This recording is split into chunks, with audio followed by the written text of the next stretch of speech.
Right, Bismillah, alhamdulillah, wassalatu wassalamu ala rasulillah.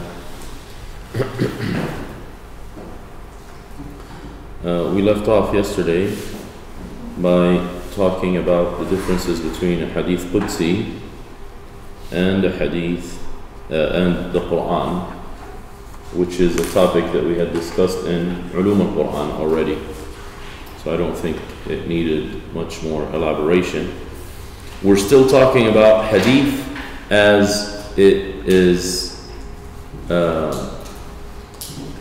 based on the authority that we are quoting. Who are we talking about exactly? Who are we quoting? So we said that hadith al-Qudsi is when Allah himself is the authority, we're quoting him. So we said it's called a divine or a holy quote. Now we have al-hadith al-marfu'. Marfu' literally means, well, marfu', what does marfu' mean in nahu, in grammar? In the state of Dhamma. Which means what?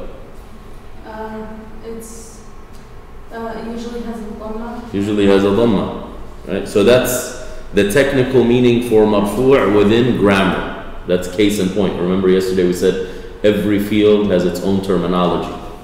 So when you say hadith marfu', that doesn't mean a hadith that ends with a Dhamma.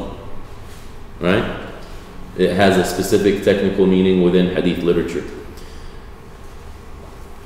So what does it mean when we say something is a hadith marfu'?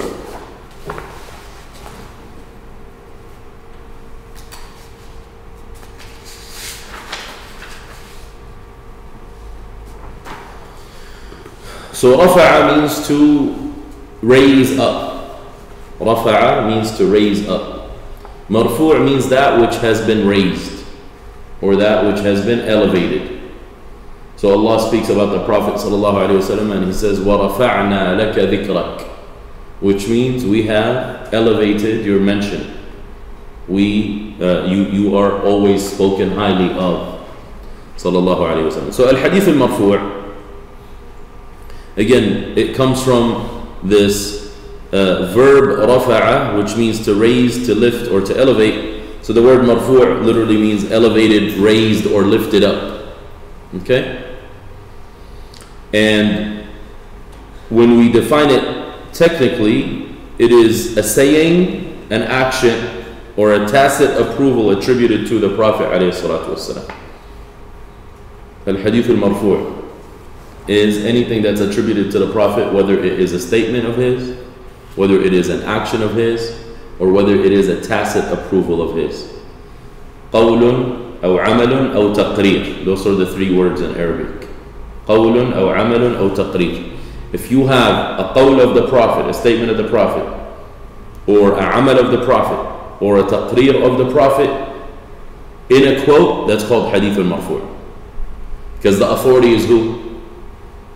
We said hadith al-Qudsi, the authority is Allah. Al-hadith al-marfu', the authority is the Prophet ﷺ. That's who basically the narration ends with. That's the last portion of the chain. So the Sahabi says, قال رسول الله, or فعل رسول الله, or أقر رسول الله صلى الله عليه وسلم. It's what has been narrated on the authority of the Prophet in terms of his sayings, actions, tacit approvals, and characteristics. It's the exact same definition as the word hadith. Isn't that how we defined hadith before? So hadith, al-hadith al-marfu' has the same exact definition as hadith in general. From this definition, we see that hadith, if it's called marfu', it's going to be of four categories. Okay? Number one, or four types. Statements of the Prophet sallallahu alaihi wasallam. These are narrations that are narrated using the words, I heard the Prophet saying such and such. سَمِعْتُ رَسُولَ اللَّهِ يَقُولُ. Or the Messenger of Allah said, قَالَ رَسُولُ اللَّهِ صلى الله عليه وسلم. Or from the Messenger of Allah, عَنْ رَسُولِ اللَّهِ صلى الله عليه وسلم. Those are the types of wordings to quote his statements. سَمِعْتُ, قَالَ, and عَنْ. So whenever you see those words and you have the Prophet there, you automatically say this is hadith marfu'. We have an example, a very famous hadith. عن عمر قال سمعت رسول الله صلى الله عليه وسلم يقول إنما الأعمال بالنيات. Umar narrates that he heard from the Messenger of Allah saying actions are based on intentions. So that's the first type of what kind of hadith? Al-hadith al-marfu'. Second type is actions.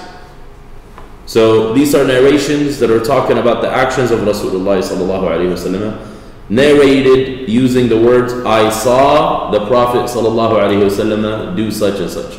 Ra'aytu, the verb that's going to be used is Ra'aytu Rasulullah sallallahu alaihi wasallam, or an Rasulillahi annahu fa'ala. An Rasulillahi annahu fa'ala or sana'a, and so forth. The third type is tacit approvals. Tacit approvals. Wa alaykum as-salam. Someone says assalamu alaykum on the chat box. Tacit approvals, we said, is called taqreer in Arabic. Taqreer, which means something happens in front of you and you don't oppose it. You agree to it. You validate it. So the Prophet ﷺ, if he doesn't address a matter that happens in front of him, it means it's valid. It means it's allowed. And it becomes part of his sunnah. Even if he never did it or never said anything about it. Simply for him to witness something and not say anything about it makes it legal. Makes it lawful. It means that someone said or did something in the presence of the Prophet and he did not object to it or prohibit it. Rather, he remained silent as a sign of approval.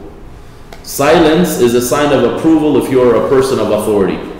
That's why you have to be very careful about being silent in times where you should not be silent. Because people think you approve of this behavior. I remember there's a vivid memory that I have. One time I was visiting some brothers that I'd never met before. I was just taken to a gathering, and then we go in and a child comes in, and they had cut the child's hair in a very weird way. They had shaved a portion of his head and left the other portion, which is something that the Prophet ﷺ said not to do. So I noticed one of the brothers, he immediately called the father of that son. I'm just noticing this. He called the father and he says, you got to fix this. This is not appropriate. Now, I was immediately attracted to this brother who made this, comment. He did it in a very respectful way, but I'm just seeing this. Like, we're in a big hall in somebody's house and all these people are sitting, and then I notice this. So, when you're a person of authority, you can't afford to remain silent when you must speak. Because your silence is taken as approval. So you have to be vigilant. And many people will use your silence as an approval. So be careful with that. So the Prophet ﷺ, he did not have the privilege of remaining silent if something in his presence was taking place that was incorrect. He had to address it. In fact, we come with a principle because of that. It says,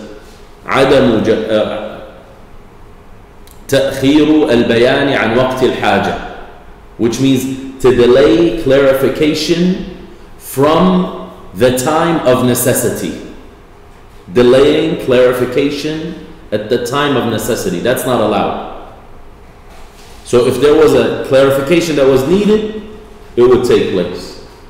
If there is no clarification that's needed, it becomes approval of the Prophet ﷺ. Finally, the fourth type of al-hadith al-marfu' is describing his moral character sallallahu alaihi wasallam. So his sifat, his characteristics, they say both al-khalqiyya wal-khuluqiyya, which means describing his physical being sallallahu alaihi wasallam and describing his mannerisms. Both of these things are part of the hadith al-marfu'. So, for example, saying that the Prophet ﷺ was the most generous of people and he would be the most generous in the month of Ramadan. That's what? He didn't say anything. He didn't do anything. He didn't approve anything. What are we describing? It's mannerisms. Exactly. As-sifa. When we talk about his physical description, sallallahu alaihi wasallam, it is basically describing his appearance. So, for example, the narrations that talk about his hair, or his eyes, or his face. So the Prophet had the most beautiful face, for example, or he had a bright face, or how bright and shiny his neck was, sallallahu alaihi wasallam, or how his feet looked. All of those things are under the fourth type of al-hadith al-marfu', which is talking about the characteristics of Rasulullah sallallahu alaihi wasallam. Marfu' hadith is also subject to the same investigation and criticism as other narrations. So it can be authentic, sound, or weak, or fabricated for that matter. Okay. Next, al-hadith al-mawquf. Mawquf. Mawquf comes from waqafa. Waqafa means to stop. He stopped. It could also mean he stood, depending on how it's being used. So the word mawquf means that something is stopped or paused or suspended. So that's why the translation you have here is the suspended hadith. But suspended here is in suspense, not suspended as in kicked out. Right? People are familiar with being suspended from school. When you misbehave or they think you're misbehaving, they suspend you, which means what? They kick you out. So a hadith that's suspended does not mean that it's kicked out, right? It means a specific meaning, that it is suspended in air, right?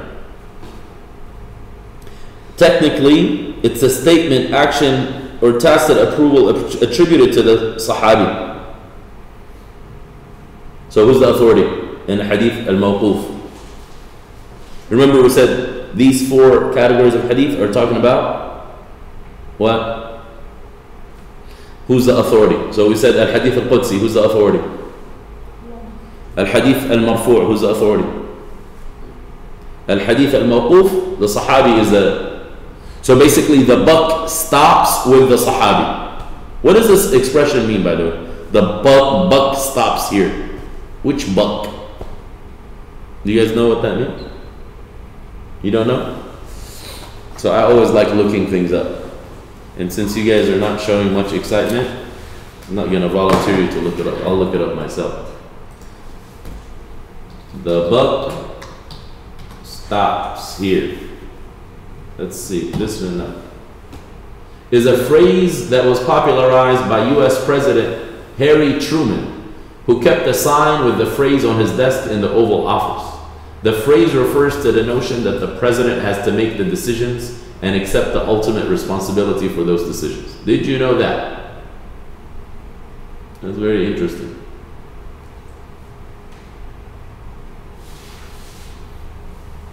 It says that it comes, actually you can look it up in the Truman Library.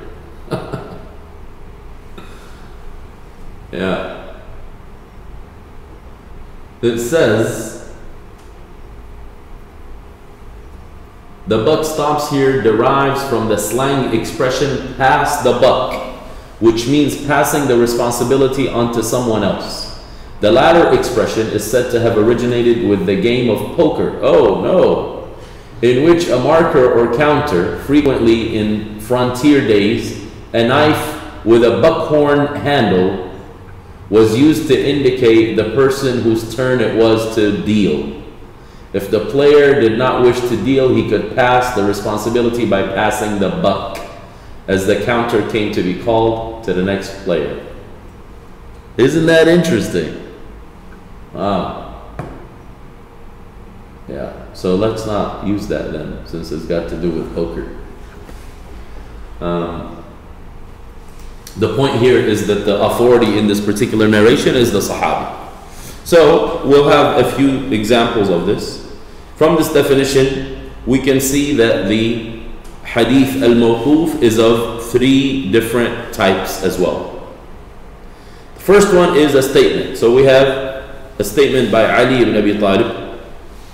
قال علي بن أبي طالب رضي الله عنه حدث الناس بما يعرفون أتحبون أن يكذب الله ورسوله. This is one of the most wise statements whenever it comes to communication skills.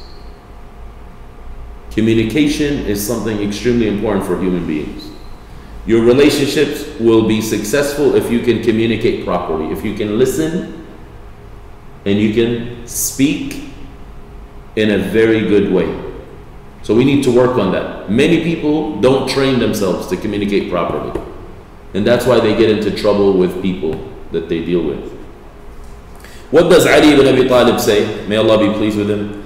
He says, speak to people with things that they are familiar with.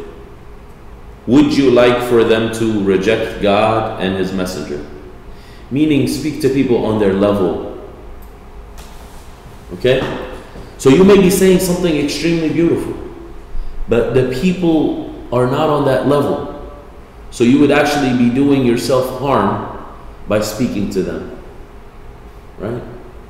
So the wise person is the one who can simplify their terms.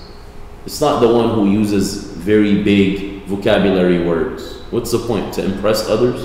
So you use big vocabulary words, and then the people outside go, wow, that person is so articulate. And you ask them, so what did he say?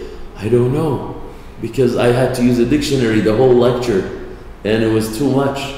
All I can look up is pass the buck. After that, I was done. I passed the buck to somebody else. Right? Okay, an action is Ibn Abbas. We have a quote that says Ibn Abbas led salah while he had done tayammum. Meaning, he performed tayammum and he led salah. Where did the buck stop? With Ibn Abbas. That was an action, right? And finally, a tacit approval. So, if a tabi'i said, I did such and such in the presence of a sahabi, and he did not disapprove. I did such and such in the presence of a sahabi, and he did not disapprove. What does this tell you? The sahabi approved. Do you guys remember the principle we gave? Let me write that principle down, because I think it's going to come up for you in your life. Let's see what that principle is. Going back to notes.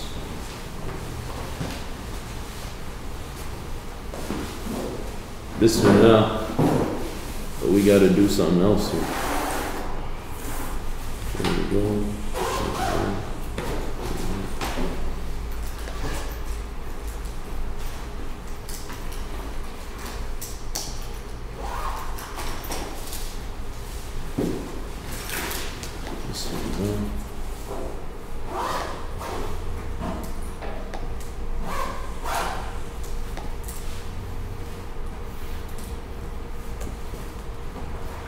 Okay, so we said عدم جواز تأخير البيان عن وقت الحاجة, which means the impermissibility.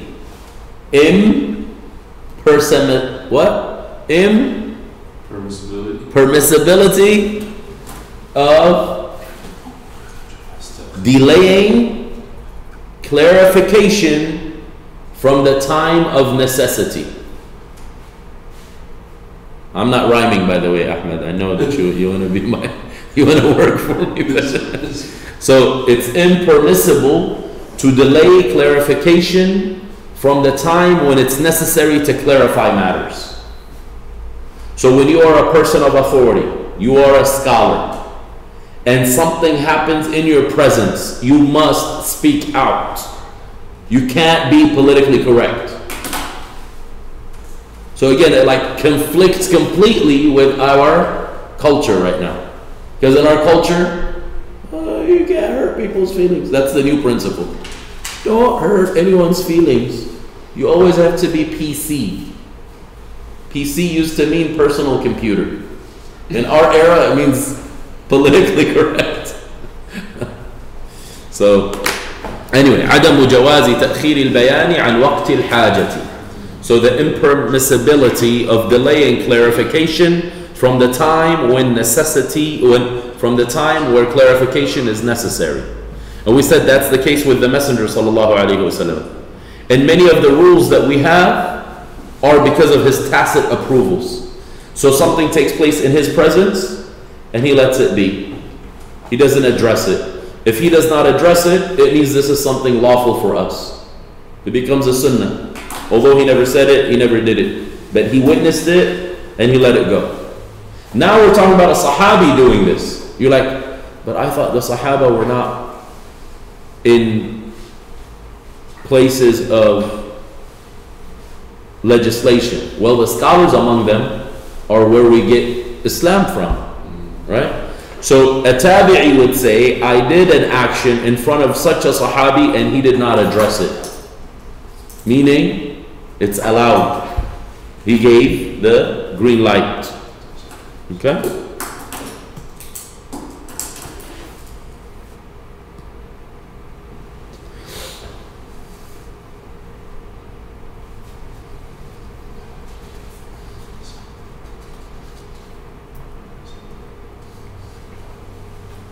Okay. Sometimes there are narrations that are mawquf in terms of their isnad and wording. So the isnad stops with the Sahabi and the wording stops with the Sahabi.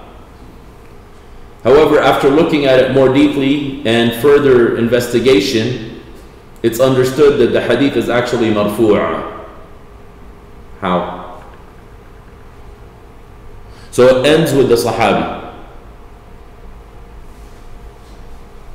But we said, in order for it to be marfu', the quote has to be from the Messenger alayhi salatu wasalam.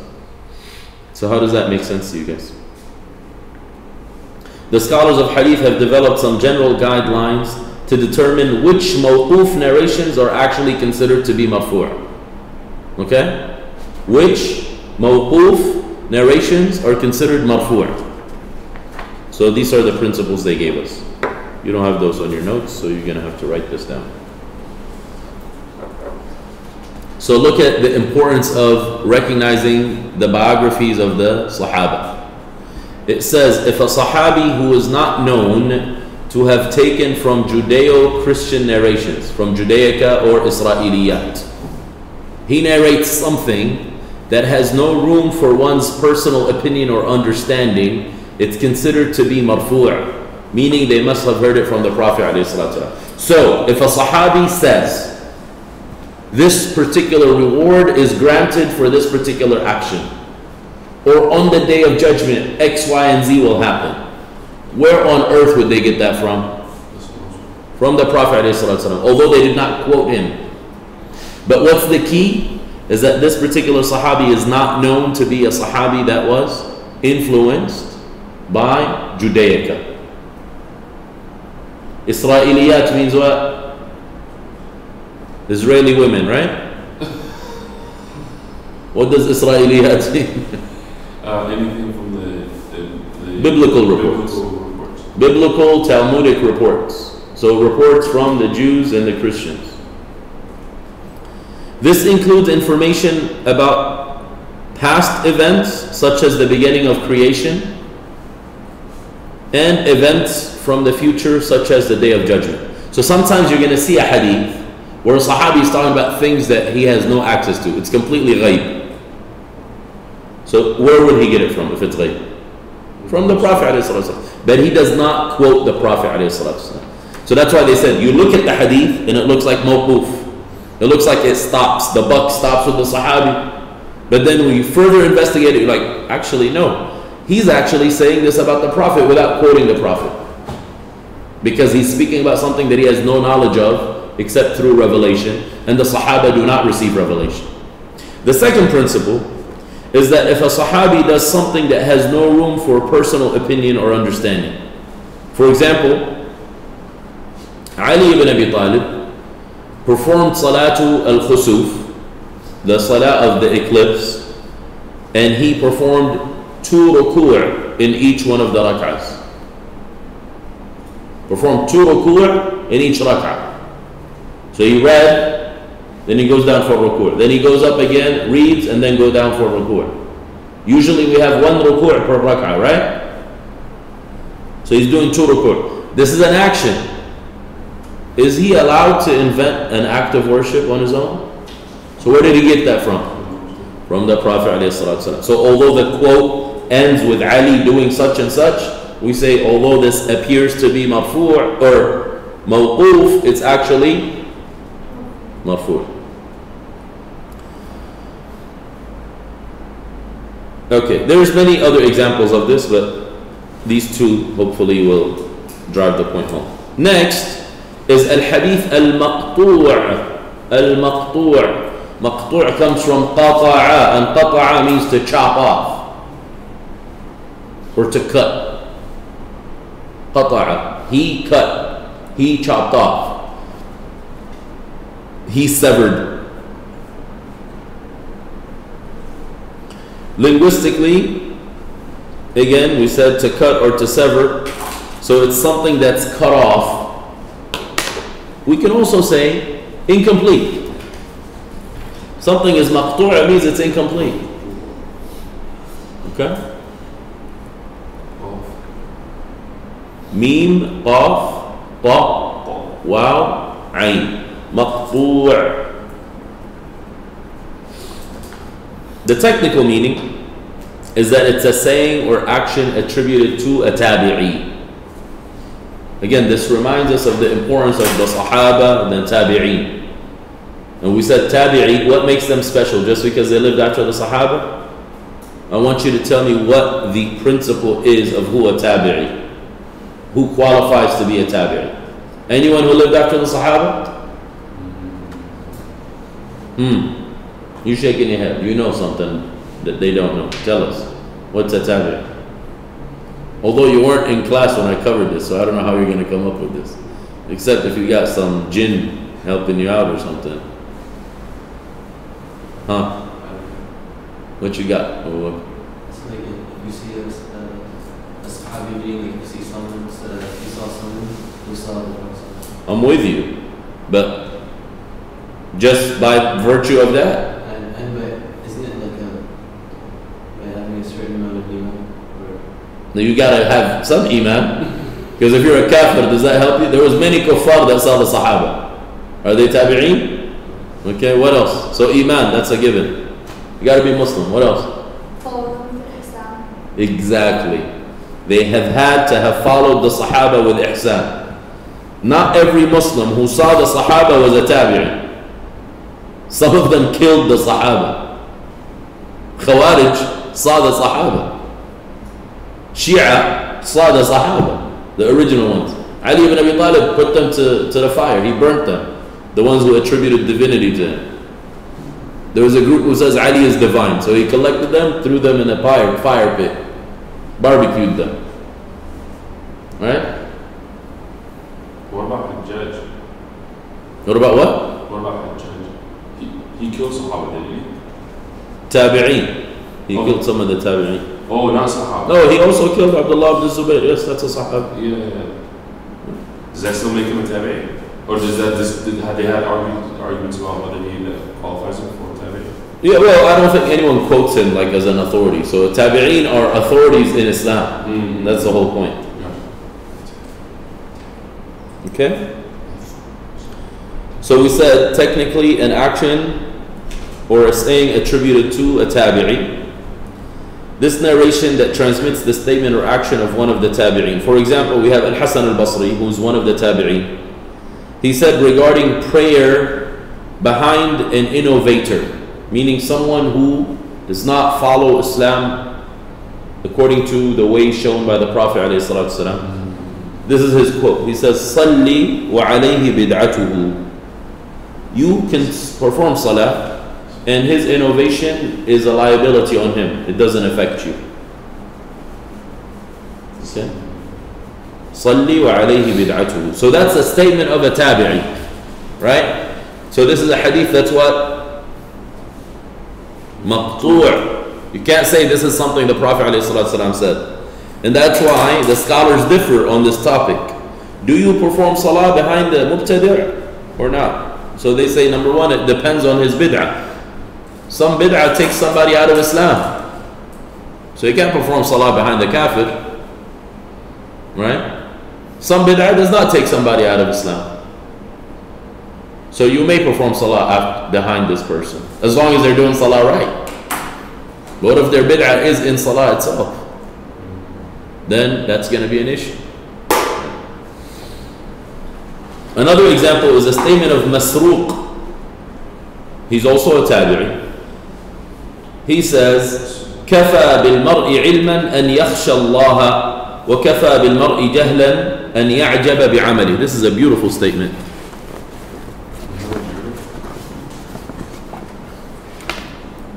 I have it in Arabic. You guys don't. Could you write it for us? It depends how much you're going to pay. There we go. I'll pay great attention. You'll pay attention? That's good. That's very, mashallah, creative. Okay. So he says, كفى بالمرء. Are we on or we're not on? You got to duplicate things again. This thing is so not smart. So do we say عن مسروق ibn al-Ajda? Just say عن مسروق. Don't worry about who's. There's only one مسروق. Masruq means stolen? Yes. So why is his name the stolen? Because many of the people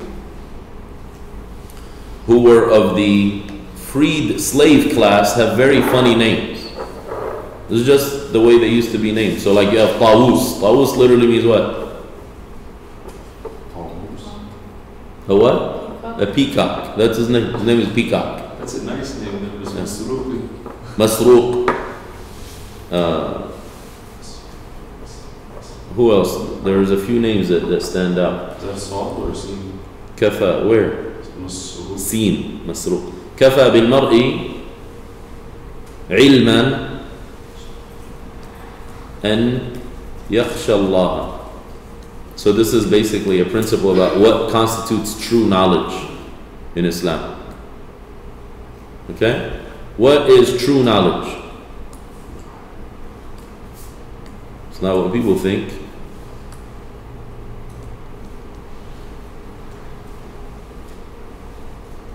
كفى بالمرء علما أن يخشى الله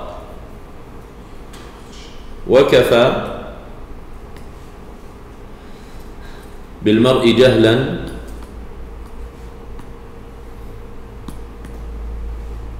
أن يعجب بعلمه.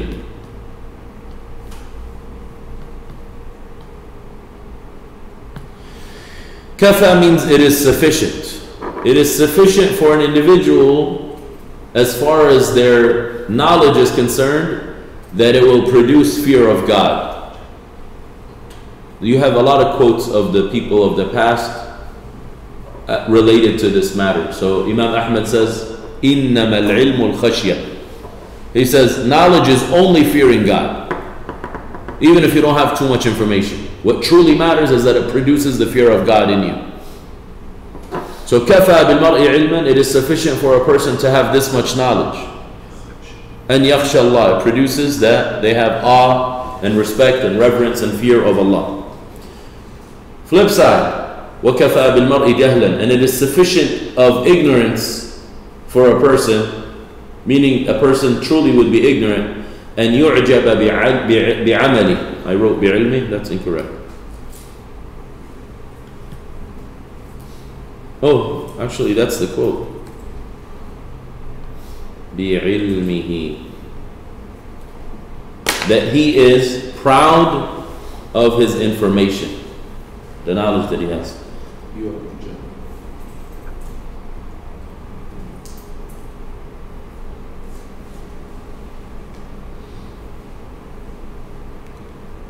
So Masruq was a freed slave? Most of these tabi'een were, they're called mawali. Mawali means freed slaves. They were from the slave class. And they were the scholars. So you have Ata ibn Abi Rabah. Same thing. All of them.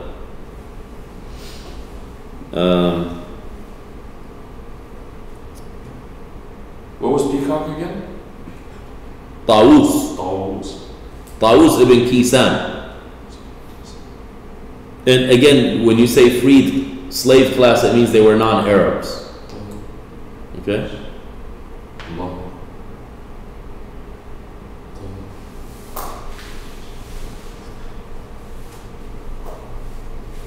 Is it like two vowels in there? Tawus, or just yeah? And is it a solid or a sin? Tawus. Sin. Tawus. Tawus Ibn Kaysan. Kaysan.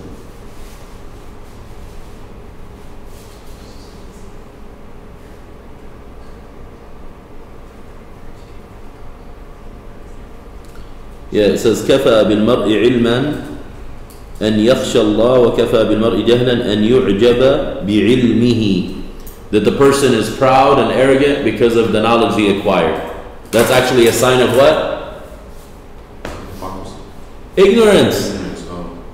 Like, look how much I got. Look what I learned. Look at my achievement. That's actually a sign of ignorance, not a sign of knowledge. Okay?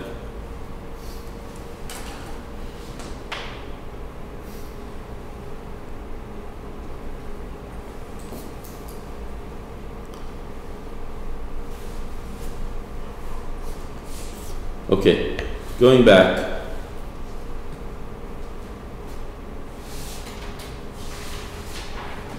Another example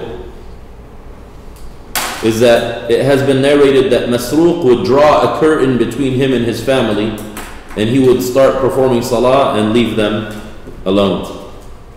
كان مسروق يرخي الستر بينه وبين أهله ويقبل على صلاته ويخليهم ودنياهم. So again, it's a statement or an action of one of the tabi'een. So this type of hadith is called what? Maqtu'. Okay? So the buck stops with the tabi'i. And what's a tabi'i? A Muslim who follows the example of the Sahaba.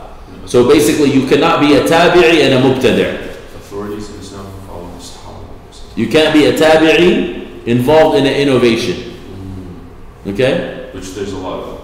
By the time of the Tabi'in, that's when the original innovation started. The Shia and the Khawarij and the Murji'ah and the Mu'tazila started at that time. All of them started at that time. Even Mu'tazilas? Yes. Oh. Mu'tazila were the group who left Al-Hasan al-Basri. That's who gave them the name. They used to be the students of Al-Hasan al-Basri, and then one of them said, "We don't like you no more." And they left his class and established their own gathering. So he says, "I'tazaluni." They stayed away from me. Okay? A quick review according to authority of hadith. Again, we said Al-Hadith Al-Qudsi, which is what? Whose authority is that? Allah. Al-Hadith Al-Marfu', whose authority? The Prophet. Al-Hadith What's next? Mawquf, good. Which is? The Sahabi. And then finally Al-Hadith Al-Maqtu', which is the Tabi'. طيب. So that takes care of that particular topic. Now we move on to classification of hadith according to the number of narrators. Okay?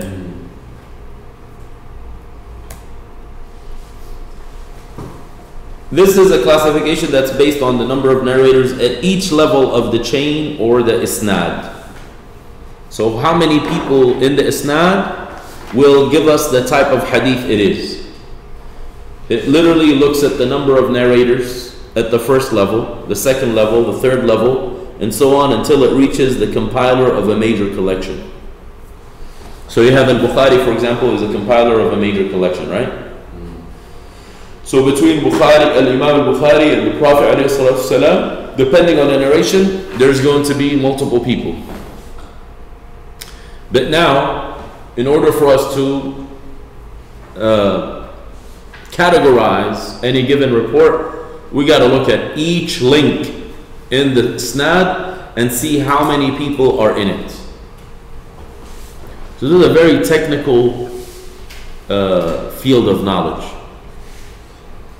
Depending on the number of narrators at each level of the chain, a hadith are categorized into two broad categories: al-mutawatir and al-ahad. Al-mutawatir and al-ahad. You guys remember what mutawatir means? We mentioned what mutawatir means when we spoke about sciences of the Quran. What's mutawatir?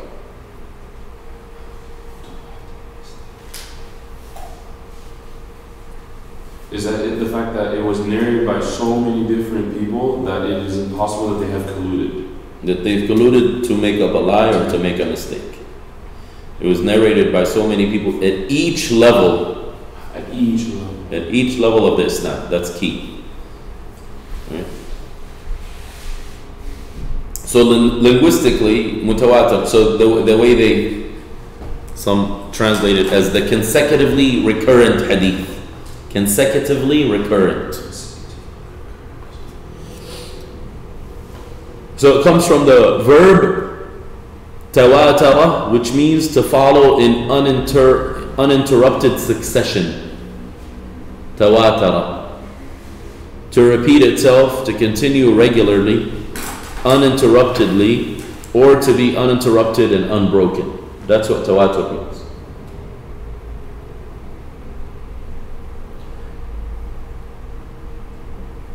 So linguistically then, the word mutawatir would translate as consecutively recurrent. Consecutively recurrent. That's just a linguistic translation. The technical meaning of this word now is it is a hadith that has been narrated by such a large number of people that it's unconceivable that they would have all collaborated in order to perpetuate a lie. Or you said colluded? Colluded, yeah.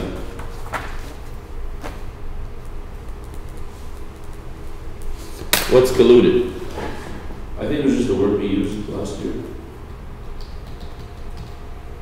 Let's see. I don't know if that helps. Come to a secret understanding for a harmful purpose, to conspire. Well, conspire maybe. Yeah. It doesn't do it justice? I don't think so. To act together through a secret understanding, especially with evil or harmful intent. To conspire in a fraud. Yeah, I don't know. I mean, that's what most like Orientalists will claim. So this is like perfect any definition, like, you know, retorting that.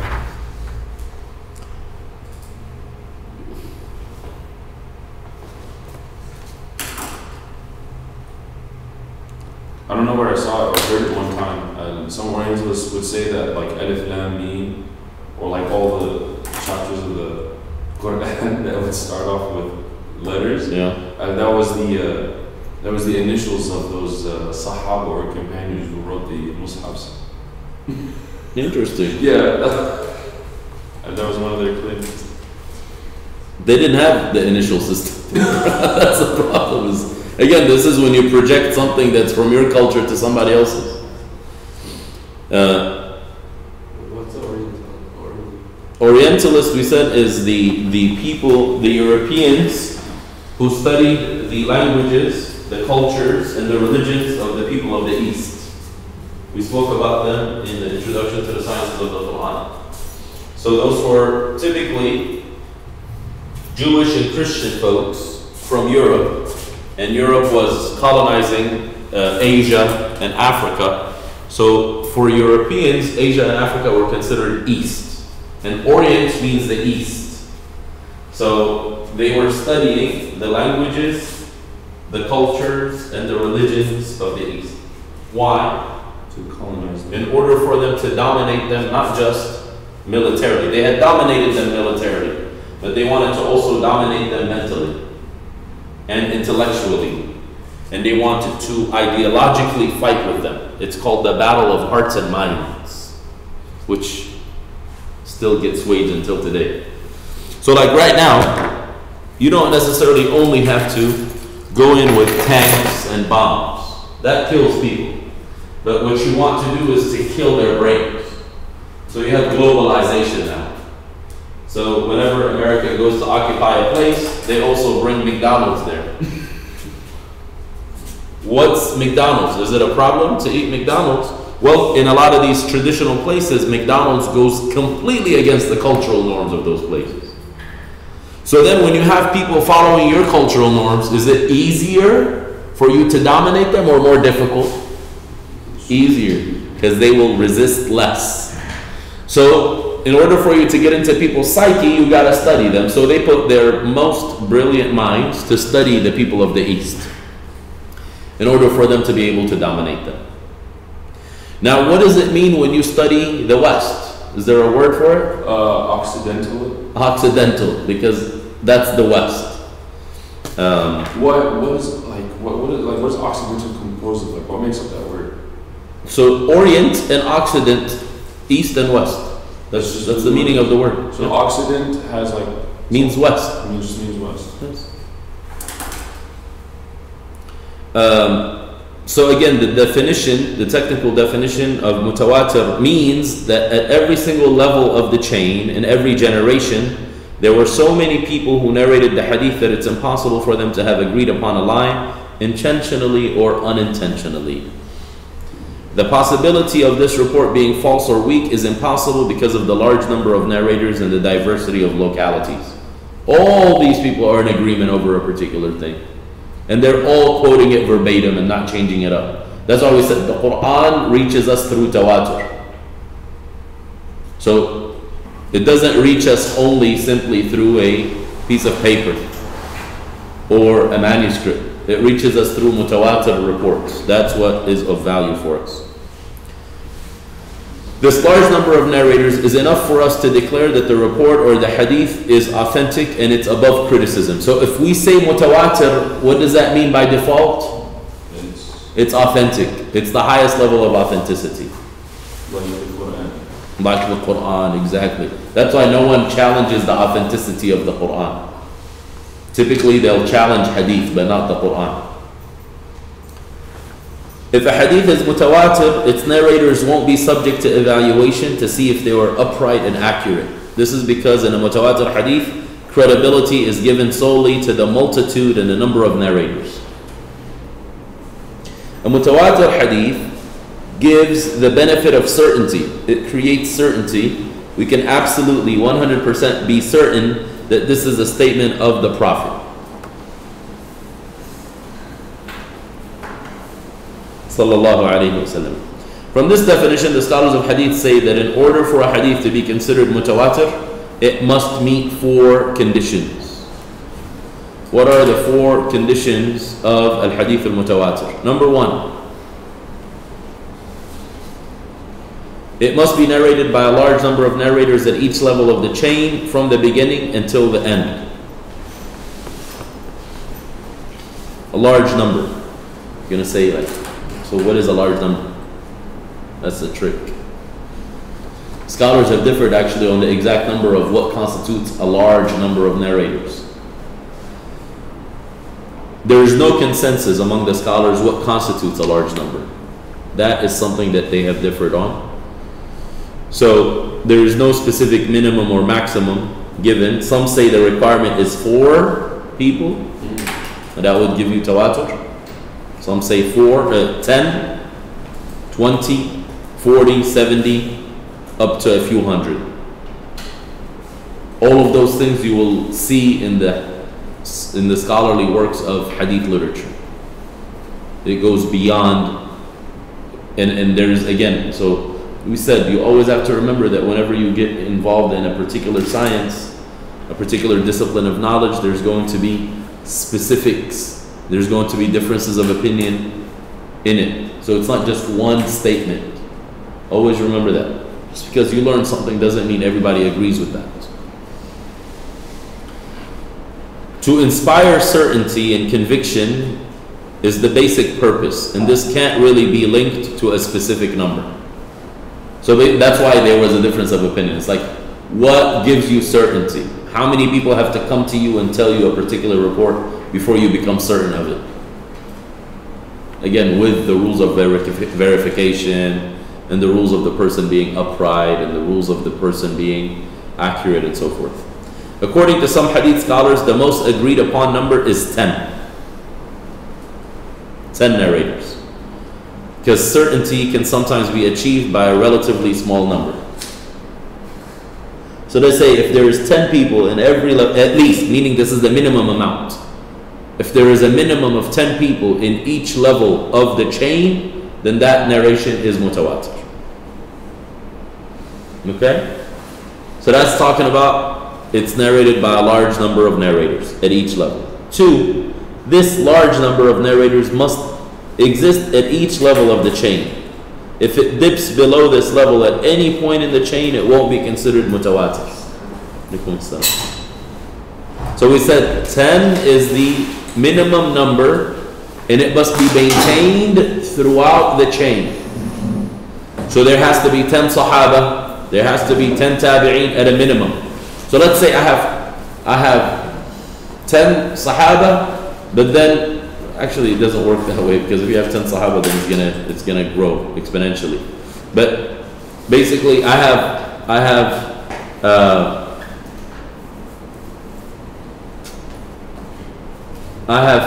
5 tabi'een, and then they taught it to 20 atba'u tabi'een. It's dipped under the minimum of 10 in one chain or one layer of the chain.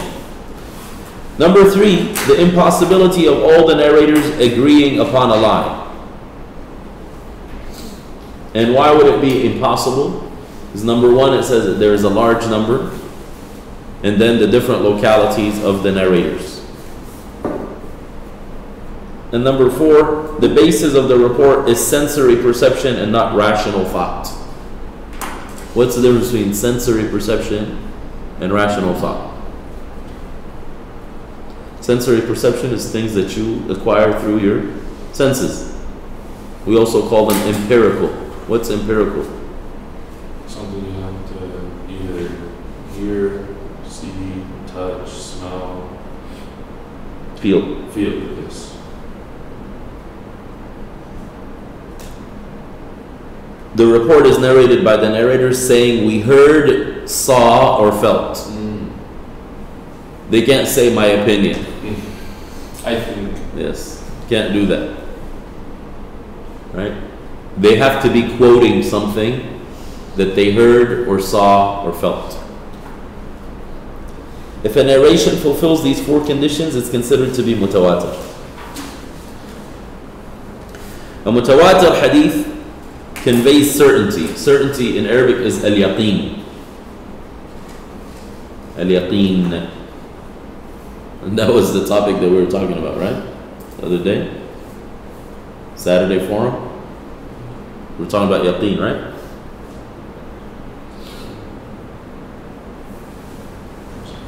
Now when we say it conveys certainty, that means it's not open to challenge or doubt, and the ruling that is established in it is definitive. If it's a mutawatir report, it's not doubted, and then the ruling that comes out of it, extracted out of it, is a definitive ruling. This is how the Quran has been narrated to us, in addition to being preserved through writing. So the Quran, again, we say we have mutawatir reports, but it's also been preserved through the manuscripts. But first and foremost, primarily it was narrated through tawatur. Okay, what are the different types of mutawatir? Different types of mutawatir are 3. There's 3 categories within the mutawatir reports. Al-mutawatir al-lafzi. Lafzi means the actual wording of the of the narration is mutawatir. Is a hadith that consists of the verbatim transmission of the sayings of the Prophet sallallahu alaihi wasallam. So these are the exact words of the Prophet. It's the quote. So lafz means utterance. So you're quoting what the Prophet uttered. So for example, we mentioned the hadith before. من كذب علي متعمدا فليتبوأ مقعده من النار. Again, look at the chain of narrators. It says حدثنا سويد بن سعيد قال حدثنا علي بن مسهر عن مطرف عن عطية عن أبي سعيد قال قال رسول الله صلى الله عليه وسلم من كذب علي متعمدا فليتبوأ مقعده من النار. Whoever lies about me intentionally, let him preserve a seat for themselves in the hellfire. We ask Allah to protect us from that. So this particular hadith, Dalen, you had something? You had your hand up? Okay. This hadith is narrated by a number of the Sahaba, including Ali ibn Abi Talib, Az-Zubayr ibn al-Awwam, Anas ibn Malik, Salama and Abu Hurairah. Other Sahaba narrated it from them, and then their students and their students and so on. So this is called what?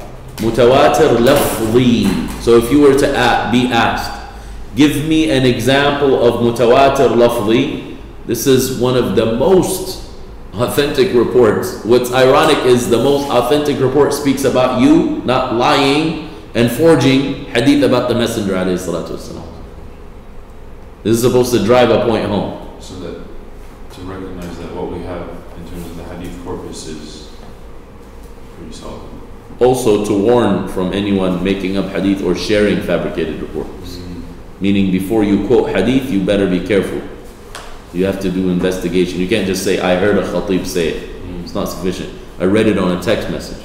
It was a WhatsApp forward that says in the end of it, make sure you tell the whole world. And if you don't, there's going to be a catastrophe.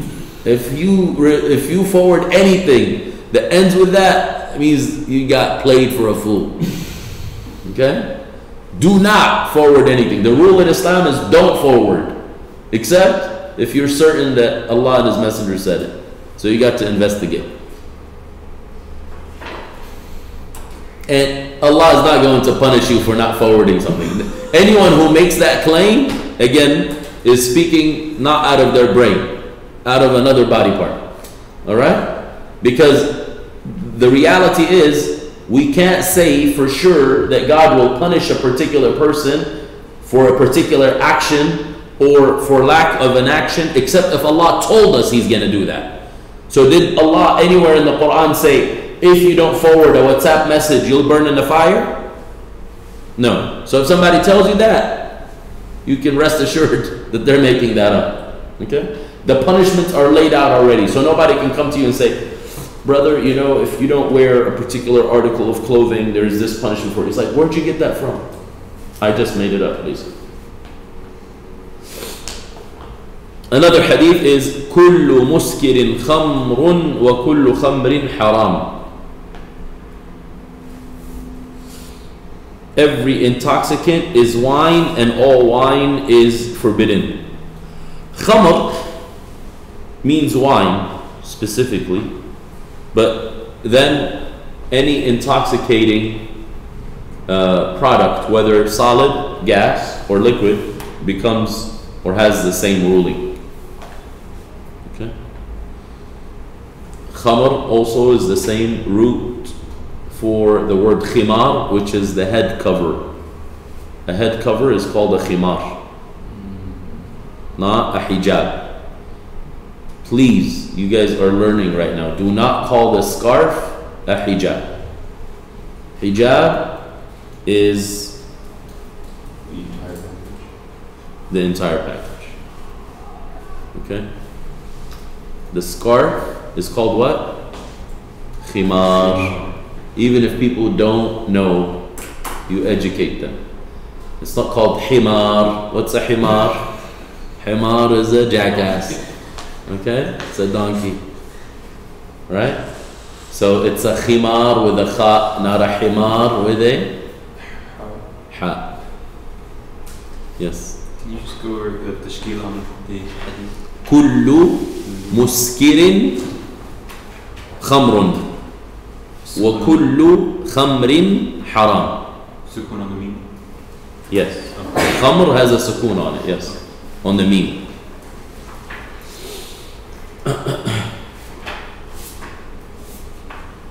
Then we have another narration. So again, these are examples of what? Mutawatir lafzi. So those are like some of the most authentic narrations that you can find. Next is نضر الله عبدا سمع مقالتي فوعاها ثم بلغها عني فرب حامل فقه غير فقيه ورب حامل فقه إلى من هو أفقه منه. نضر الله عبدا, may Allah cause a servant of his. I don't like to use the word slave. I don't think it's the accurate depiction of abd. Okay? Abd as a slave is called raqiq in Arabic. But abd, whenever we speak about abd, is a servant, like a devoted servant of God. And I'll tell you a distinction, just something very quick. A distinction between abd who's a slave and abd who's a servant is that the slave has no agency. But a abd who's a devoted servant is actually voluntarily devoting himself. He signs up for it. But a slave is somebody else's property. So whatever they tell him, they do. They don't even have rights over themselves. Okay? But a abd who's a servant has choice, but he decides to forsake his choice and choose what Allah wants. Okay? The other thing, of course, is for us in America, we have a very dirty history of slavery. So it's a word that's extremely triggering for people. Right? And they think that that's what we're proposing, and that's completely false. Because even Islamic slavery is completely different than the madness that happened in the transatlantic slave trade. Okay? Which continues to happen, by the way, in our prison system. You got 3 million slaves in America.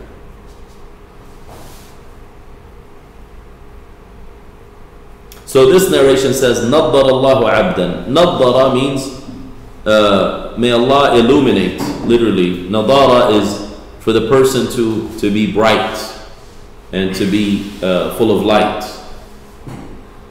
A person, a servant, who hears my word, this is the messenger saying, who hears my statements and understands them, comprehends them, and then he conveys them from me. Because there are those who have knowledge but no understanding, meaning they're just carriers of knowledge. Like somebody may be a hafiz of the Quran, right? But they don't actually understand what it means.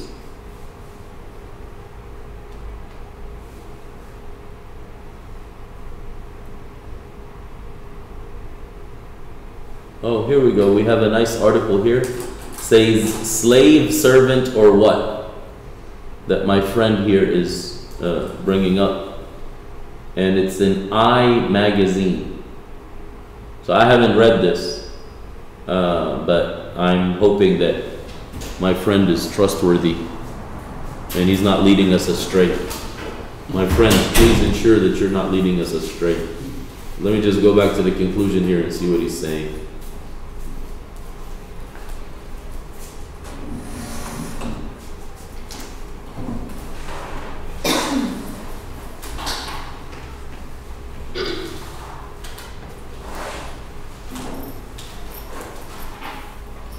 He says, not even servant, he says submitter.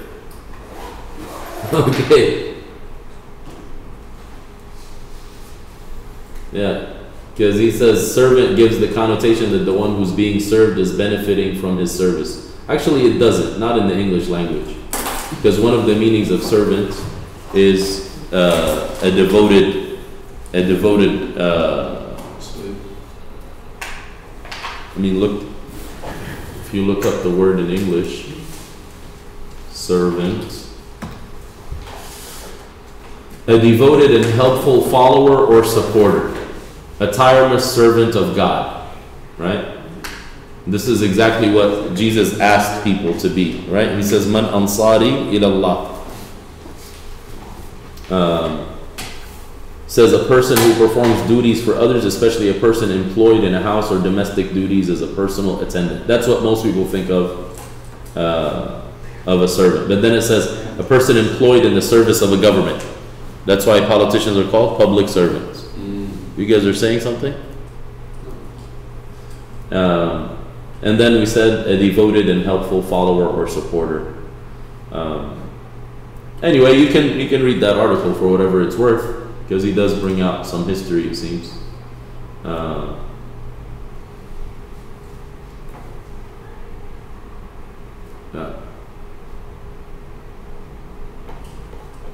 The key thing, again, is the issue with history of words also and how they've evolved. So when you look up slave, it actually has something to do with the Slovaks, which are Eastern Europeans. And Eastern Europeans were the slaves of the Western Europeans. That's how beautiful, history is. And that basically is something that carried on even to America before slavery was exclusively to black people. Many slaves were white people, but they were a lower class of white people. And then eventually there was consolidation, where the masters were like the top white people, and then the ones who were supervising the slaves, the slave patrols, were like what eventually becomes known as white trash. And that has its own history, by the way. And then you have the slaves who are colored people. It says slave in English, a person who is the property of and wholly subject to another, a bond servant. Person entirely under the domination of some influence or person. A drudge. Origin of slave. It says slave, special use of Slavic, so called because Slavs were commonly enslaved in the early Middle Ages. So you see, like that even would be an offensive word to people who have Slavic ancestry, like the president's wife. That's right. She may be offended. So she's the first lady, and you shouldn't really make fun of her ancestors like that. You know where she's from? Ukraine? No? Oh. Slovenia. Oh, Slovenia. Literally, a Slovak. That country not too long ago was called Czechoslovakia, and then they divided it in two halves. Czech Republic and Slovenia. Or, whatever. The Balkanization. Okay, so this is a hadith of the Prophet ﷺ, and we said this is mutawatir ma'nawi. And then finally, the last example we have is kullun muyassarun lima khuliqa lahu. Every individual will have facilitation towards that which they were created for. Okay? Al-Imam al-Bukhari and Imam Muslim recorded ahadith that are considered to be mutawatir as well. For example, when they said the Prophet ﷺ wiped over his khuffain, his leather socks. That's actually mutawatir. It was narrated by approximately 80 Sahaba of the Prophet ﷺ. 80. And by the way, just as a side point, that's why that particular practice ends up making its way to the works of theology in Islam. Yeah, that's right. So the works of Aqidah will include, and Ahlul Sunnah wal Jama'ah wipe over their leather socks. You're like, what does this have to do with beliefs? They say because the only people who do this are Ahlul Sunnah wal Jama'ah. All the other sects on heresy, they don't believe in that. So the Khawarij don't do that, and the Shia don't do that. Because it's not mentioned in the Quran.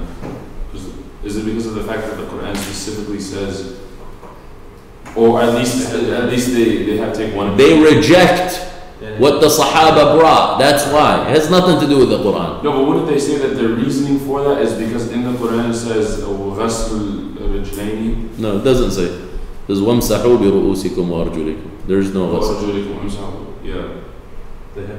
Their issue is, because they have a hadith themselves, their issue is we don't accept that crew. That's all. So this was a teaching of the Sahaba. So a distinctive factor, again, in between heresy and orthodoxy is what did the early community agree to, right? Whatever they agree to becomes, when we said the consensus of the Sahaba specifically, that becomes orthodoxy. Other examples are the famous hadith about seeing Allah in the hereafter and the basin of the Prophet ﷺ, which is ahadithu ru'yatillah wa ahadithu al-hawd. Those also become part of orthodox belief, that the believers will see Allah. Again, all the heretical sects eliminate that. They're like, no, you can't see Allah. Right? And then, of course, also the hawd of the Prophet, which is the pond that he will be given water to his community from. Does everyone who drink from that is guaranteed Jannah? Yes, inshallah. Okay, so let's pause here with al-mutawatir, and we will continue with al-mutawatir al-ma'nawi next week, inshallah. Actually, not next week, because what are we going to do next week? You guys are off, right? We're off, inshallah, next week. So we're taking a 1 week break, and then we will see each other in a couple of weeks, inshallah. So let's move on to tafsir now.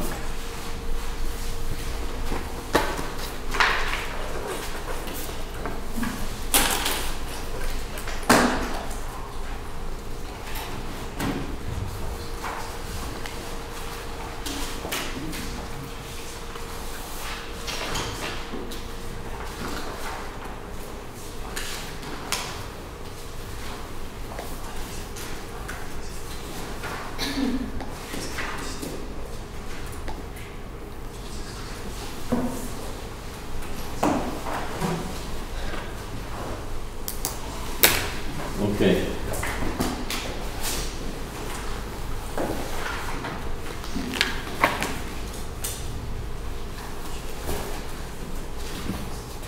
So the first thing we're going to do is just go through this exercise that has to do with listening. So I just want you guys to read it. So we're on page 38 on the bottom.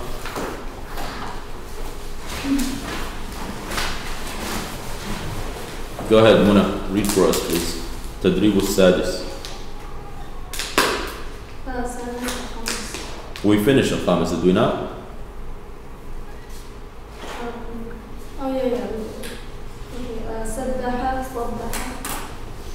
Sabbaha, sabbaha.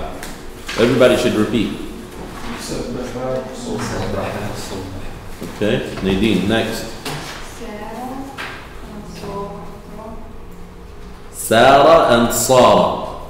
Say it. Sarah and Sarah. Okay, Dalen. حسب حصل. Okay, everyone. Hasaba and Asaba. Bilal. Yasiru, Yasiru, You're saying them the same. Yasiru, Yasiru, Good. Everyone. يسير يسير. Okay. Yasiru. Abu Bakr. Yasiru. Nasa, Masa, Masa. Masa. Ahmed. Ar-Rassu. Ar-Russu. Nope. Ar-Rassu. Ar-Rassu. No. Ar-Rassu. First one is a sin. Ar-Rassu. الرسول الرسول. Ar-Rassu. Okay, so let me tell you the meaning. Sabbaha, although it's not required, but I like to always do meanings. because these are Arabic words. Sabbaha means multiple things. One is to worship God. One is to attribute perfection to God. One is to perform salah. So all these three meanings is the meanings of tasbih. So sometimes you'll come across tasbih as in worshiping God in general. Any act of devotion would be called tasbih. One is attributing perfection to Allah, saying God is perfect, above any imperfection. And one is salah specifically. Okay? Sabbaha means morning time. The person doing something in the morning.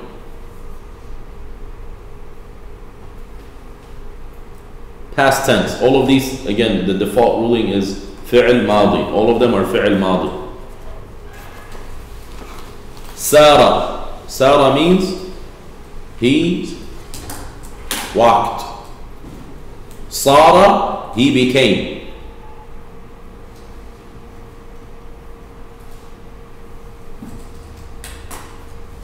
Hasaba. Hasaba means he calculated. Hasaba means he used a pebble and stoned somebody with it. Pelted. Yasiru. Yasiru now is fi'l mudari'. He is walking. Yasiru, he is becoming. Massa means multiple things. Massa means he touched. But if it's a Satan or a devil touching you, that means he's possessing you. And mess also means intercourse. So it depends on how it's used, what context it's used in. Massa means to suck. Not like somebody sucks, but sucking, actually the act of sucking, like sucking drink out of a straw, for example. Ar-rassu. Ar-rass is mentioned in the Quran. Ashabul ras. Ras is a particular well that is unclear, like you can't tell that there is a well in the ground. Ar-ras. Ar-ras is when you bring things together, you bring them together and you don't leave any room in between them. So that's how we're supposed to stand in salah. Ras. Kalbunyan al-marsus. Like building blocks that are what? Tightly assembled. Okay? You may hear some imams say to people in salah, tarasu, which means do what? Come close to one another. Yes, Dalen. Can you go over Sarah and Sarah one more time? Sarah is to walk. To walk. He walked.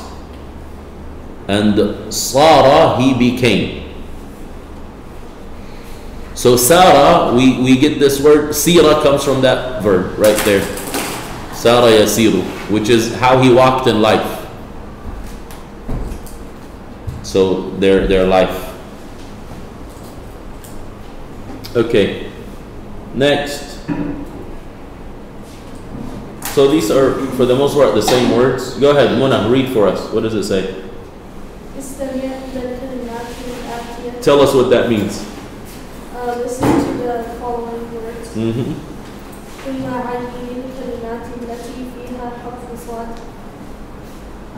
Then choose the word. Not choose. Ayyin is identify. Identify. Identify what? The word that has the letter slide. The words that have the letter slad. Okay, go ahead. Sarah, Salah. Okay, which one has slad in it? Second one. Next. Nadine. Alright. Which one, folks?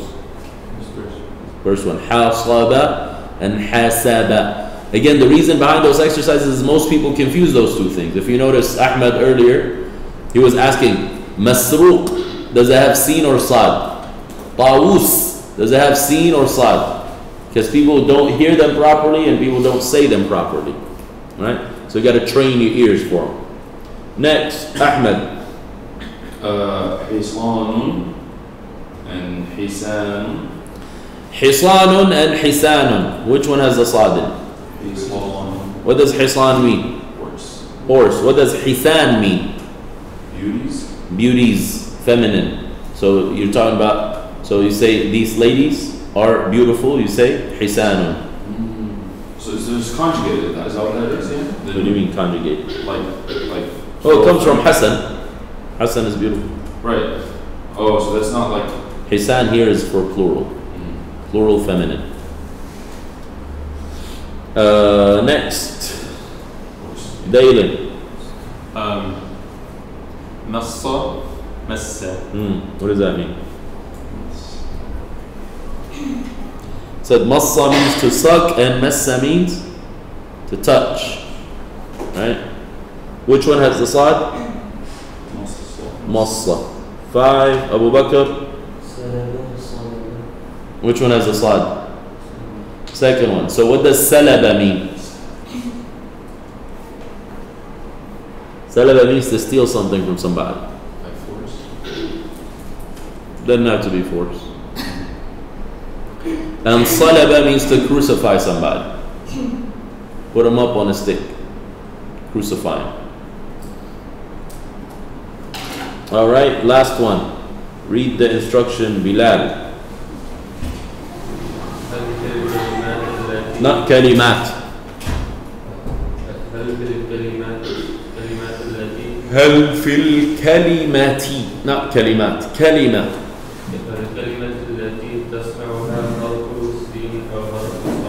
Yeah. What does that mean?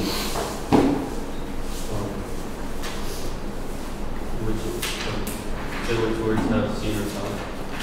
Yeah. The word that you hear, does it have a sin or a sad? So you guys are to be answering, and Mustafa is going to be reading for us. We're on page 39, the very last exercise. So go ahead, read for us, and everybody's going to respond all together. Don't look at your books though. You guys need to listen only. Only Mustafa will look in his book. So you're going to say sin or sad out loud. Okay? Let's see. Al-insan. Any difference of opinion there? Insan means human. What did we say the human comes from? Who remembers the 3 meanings of insan? Forget. That's common because all you guys heard that before. But I want you to tell me the things that I said in class that you didn't hear before. Domesticated. Domesticated. What else? Something that's clearly visible. Something that you see as opposed to the jinn that you don't see. All right, next word. Asma'un. Asma'un. What's the letter? Seen. Asma'un means names. In hiya illa asma'un sammaytumuha antum wa aba'ukum. They're just names and labels that you and your forefathers placed on these false gods. Next. Tawasaw. What does it mean? To strain. Tawasaw. Join together. Huh? Join together. Oh, also.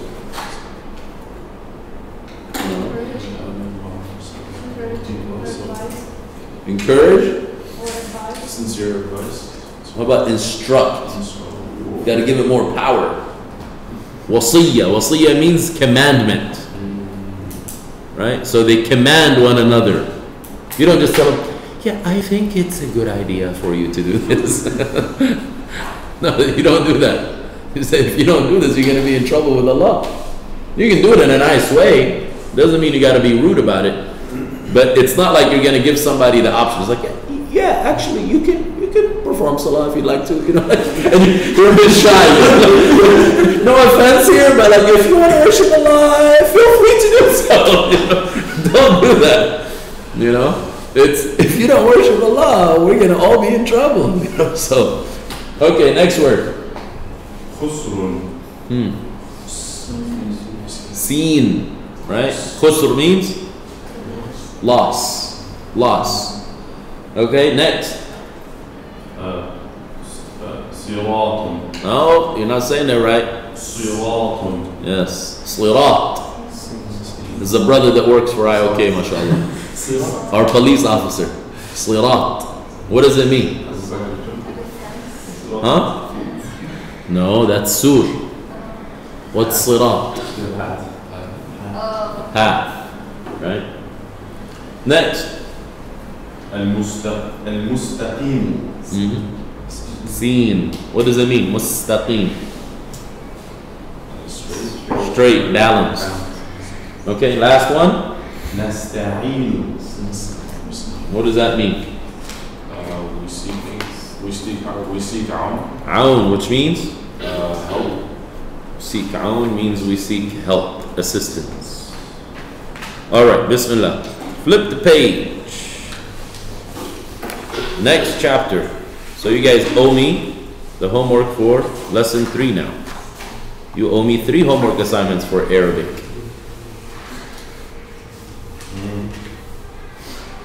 Okay?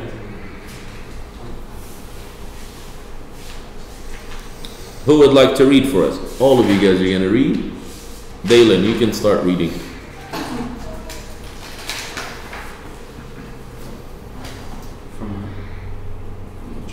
From the surah? You read the title and then you read Al-Kalimatul Jadida in the box. الكلمات No, Suratul Humaza. سورة But before that, you say Bismillah, Alhamdulillah, Salatu Wassalamu ala Rasulillah. سورة الهمزة الكلمات الجديدة ويل همزة لمزة لا. لمزة Uh-huh. لمزة جمع يجمع مال عدد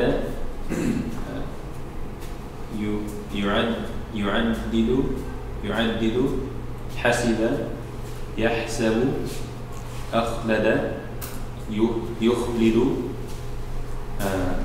نبذ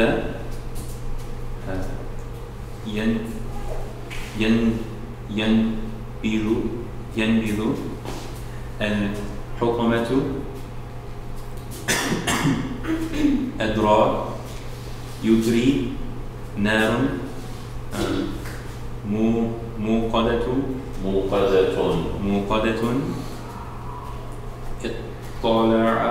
اطلع يطلع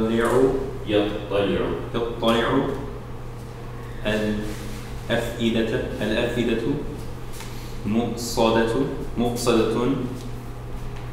عمد ممدد عاب يعيب قول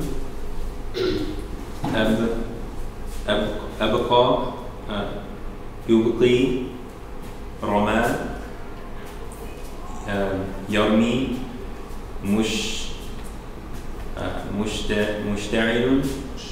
مشتعل القلوب عمود أبواب جهنم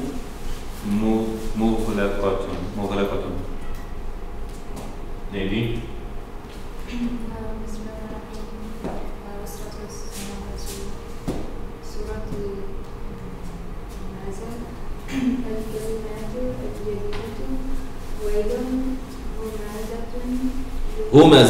Humazatun. Do it all at one go.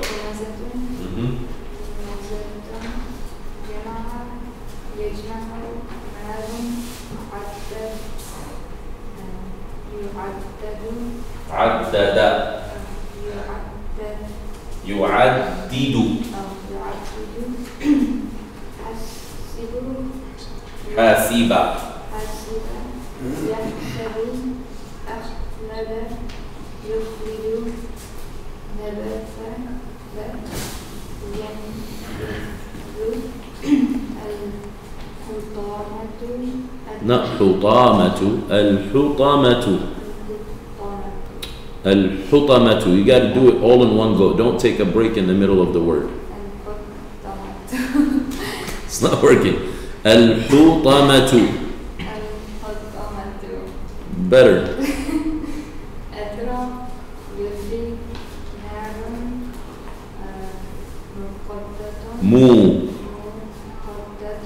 موقدة.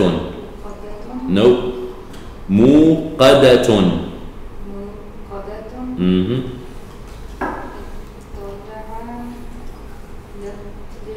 يطلع.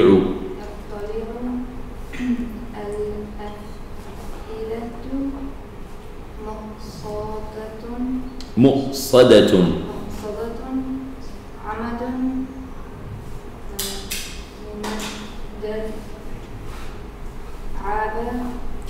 ممددة. عاب يعيب قول ألقى يلقي رمى يرمي مشتعل القلوب عمود أبواب جهنم مغلقة.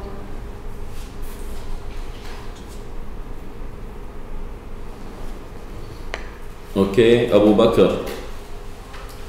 سورة الهمزة الكلمات الجديدة ويل همزة لمزة جمع يجمع مال عدد يعدد حسب يحسب أخلد يخلد نبذ ينبذ الحطمة أدرى يدري نار موقدة اطلع يطلع الأفئدة مؤصدة عمد ممددة عاد يعيب قول ألقى يلقي رمى يرمي مشتعل القلوب عمود أبواب جهنم مغلقة. This is what reading the Quran does for you. So it's not because like he's a top Arabic student, but when you have the Quran down, the Arabic language will be facilitated for you because you already have the pronunciation down. You don't have to worry about pronouncing letters right. And then from there you can have better interaction with the language.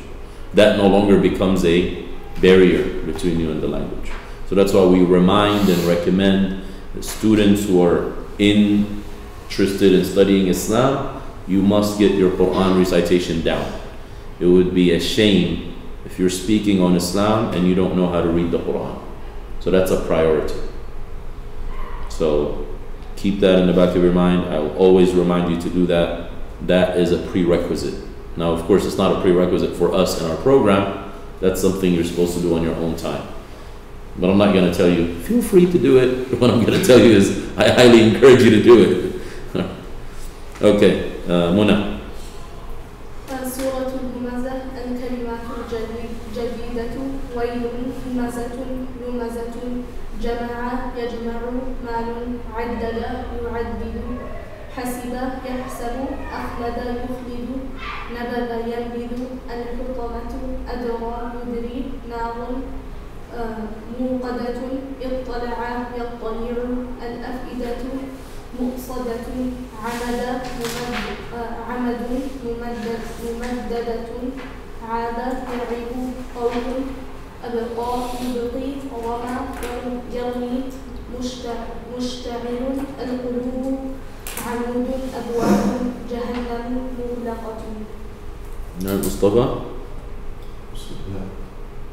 سورة الهمزة الكلمات الجديدة ويل همزة لمزة جمع يجمع مال عدد يعدد حسب يحسب أخلد يخلد نبذ ينبذ الحطمة أدرى يدري نار موقدة اطلع يطلع الأفئدة مؤصدة عمد ممددة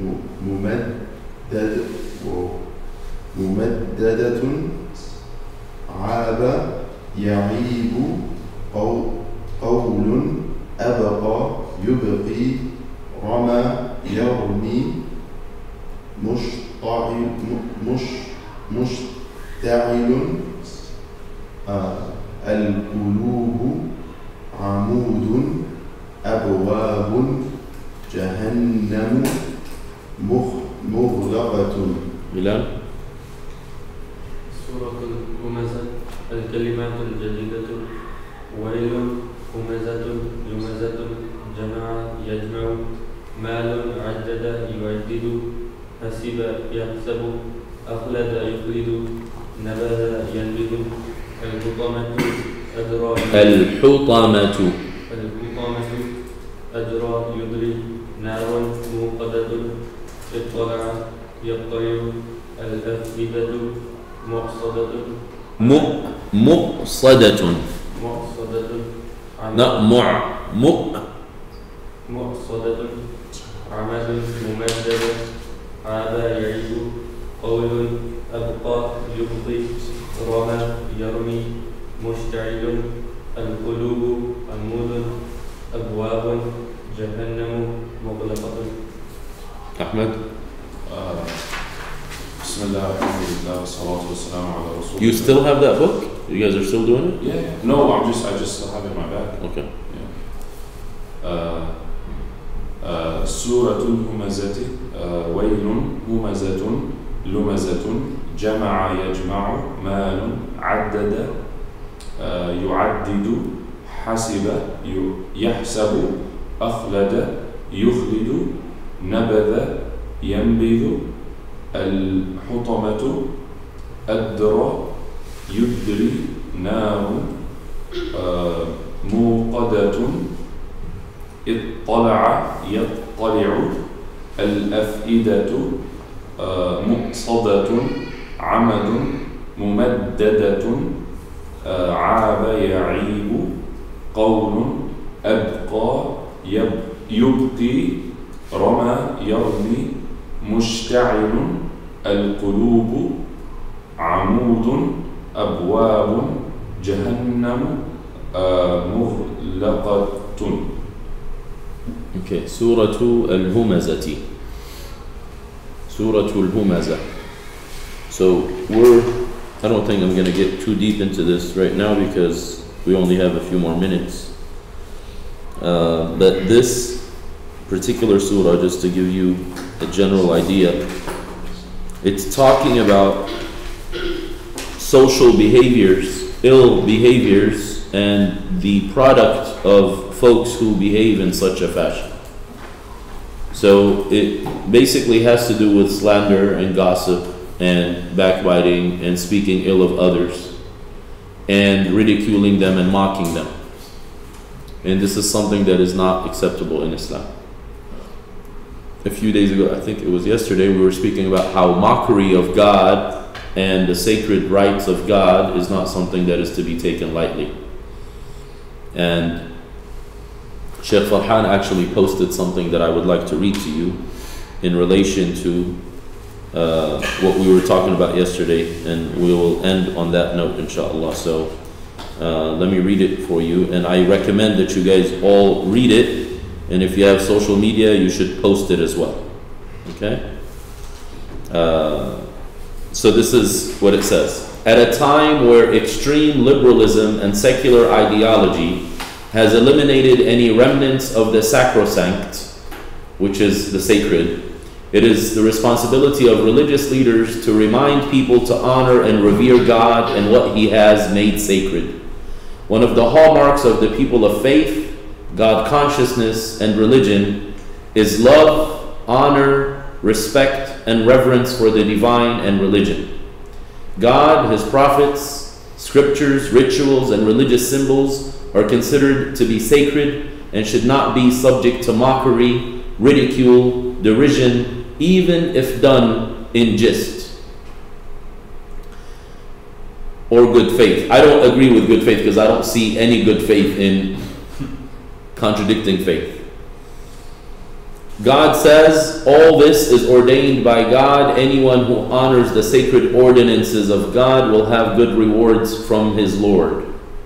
In the same chapter, a few verses later, he also tells us, all this is ordained by God. Those who honor God's rights show the piety of their hearts. Recently, a comedy skit featuring various religious leaders of different faith-based traditions was brought to my attention through concerned members of the community and social media. Although the intentions behind such a project may be sincere, the final product is something that makes a mockery of God specifically and religion in general. This is disrespectful and inappropriate, and it should be clear that God and religion are sacred. We should not allow mockery of the sacred to become normalized within our communities. A few more verses for us to reflect upon, and it has already come down to you in the book that when you hear the verses of Allah recited, they are denied by them and ridiculed. So do not sit with them until they enter into another conversation. Indeed, you would then be like them. Indeed, Allah will gather the hypocrites and the disbelievers in hell all together. O you who have believed, take not those who have taken your religion in ridicule and amusement among the ones who were given the scripture before you, nor the disbelievers as allies, and fear Allah if you should truly be believers. So that's something about the topic that we discussed yesterday, and again it just shows you the gravity of the matter. You know, Allah says it's not allowed for us to sit in and entertain, let alone participate in mockery of religion. And if we do so, we risk our belief. This is an act of blasphemy.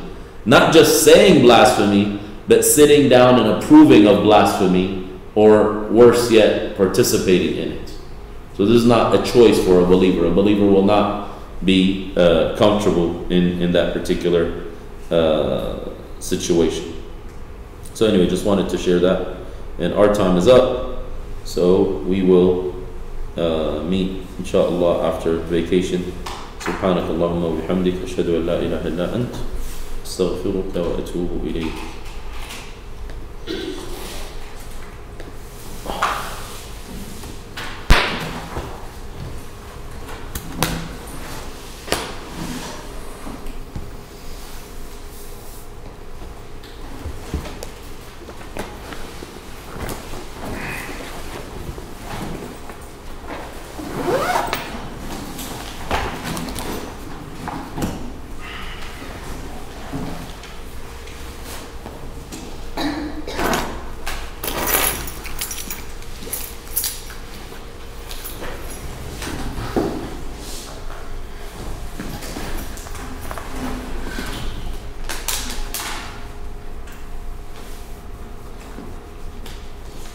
Assalamu alaikum. Do you know if you have anyone coming in for Arabic?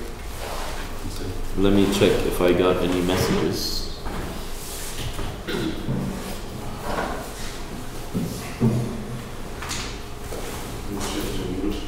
Yeah, there'd be no reason for Sheikh Jamil to just teach me. Does he usually come today? Yeah, for year one. He comes to you too? Yeah, so he'll be.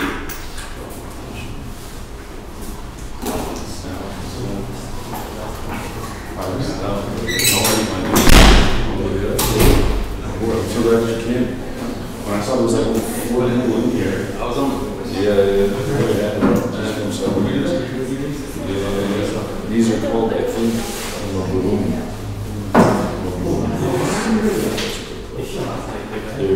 they have like, I don't know how to tell you, man. It's like a jerky-like sensation. Like I'm not showing it. Like the texture is very jerky-like.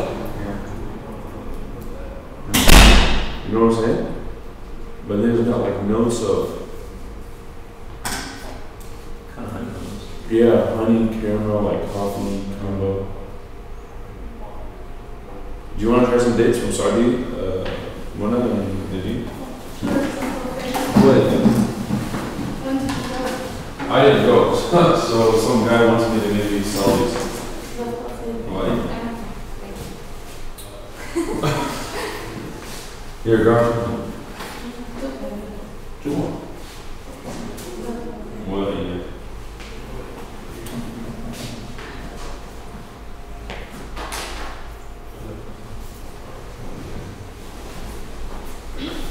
Where have you been? You know what this? In 50? You know what this talk is about? The Facebook post that he just quoted. Do you know who Jihad Turk is? Say 50? In 50? He claims to be like some kind of chef. You know what that is? Basketball thing? Yeah, the basketball thing.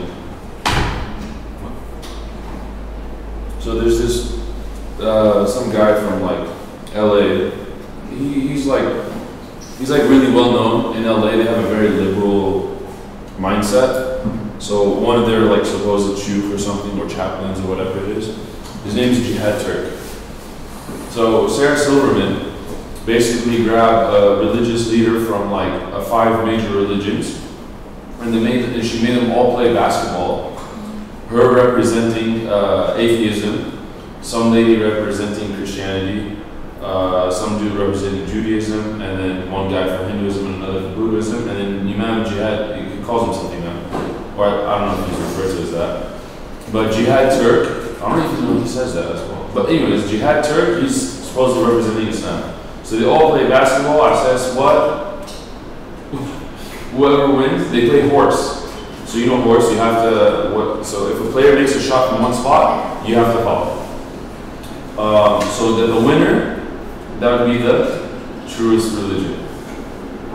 Yeah, based on the game of basketball. So this is kufr, basically. This Yeah. He was like making fun of other religions and then just laughing. He was doing it? No, I mean, Sarah. She was, yeah, she was. They were just like laughing. Yeah. Hmm? What? Well, so who won in terms of the religions was the Hindu. It was between actually Islam and Jihad, Islam and Hinduism. Islam and Jihad, that's hilarious. It was between Islam and Hinduism. So the Hindu guy won, and then Sarah Silverman, for some odd reason, I don't understand why they did this. Of course, they just want to promote atheism. So she wants to do what? She's like, how about this? I'll take one last shot, and I'll say this. Basically, instead of there being one true religion, she's like, if I take this shot, then that means that there is no God if I make the shot. Yeah, and then so it was all weird because she makes her shot, and then this is where they get all weird because like, I don't understand why they did this, but like instead of the ball going in or just out, they made it spin around and then it bounced around and then it went from one end of the court to the next. So they put like some CGI graphics in there. Trying to be like Space Jam. Yeah. And then eventually it goes through the hoop, and then at the end of this, all of this, she's just like, no God, mother effers, and yeah, just straight kufr promotion. And like this guy was like supposed to be a respected figure, at least in LA's community. When did that happen? Not too long ago. I literally saw the video this Saturday. Yeah, so it just happened like a minute ago. And this is what for the promotion of her new TV series. And it started off with that. And some Muslim had to play the part of being. Yeah, like all those representatives of religion don't respect their religion. No, they don't.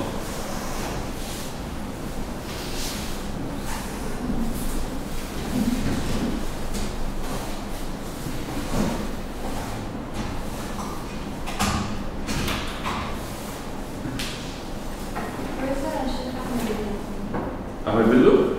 He's going to Umrah. Yeah, starting today. Today?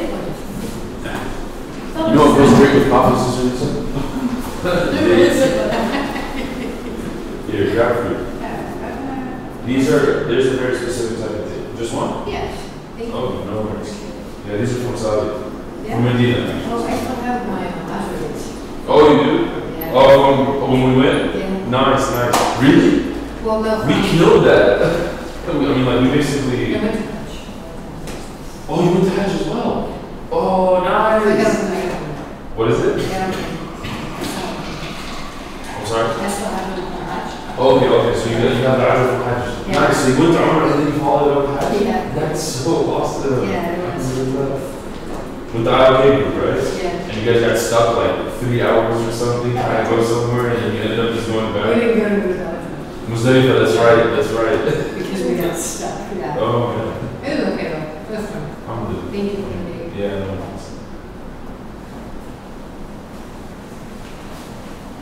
Yeah, I don't know if your mom told you, but she called me and I think you did. she told me your car. Did you get fixed? What? Your car? Oh, about what happened in my car? Did you get fixed? Yeah. Did she tell you what happened exactly? She just said like I did it overnight. She's going. Yeah, it was a hit and run. And I had my tires turned to the curb, so they were sticking out a little bit. Like this is the car, tires a little bit out like this. And as the guy's like sliding on my car, he knocks out my tire. Yeah. Yeah, just one. Why did you act like that? Were you? No, I mean, it was just, I was parked right in front of my house, apartment, right in front of the apartment, and just, some guy was driving, driving while drunk, and so he was, yeah, he hit my car and just dipped out. Huh? The back of it? Was it messed up? No, on the side. Different experience.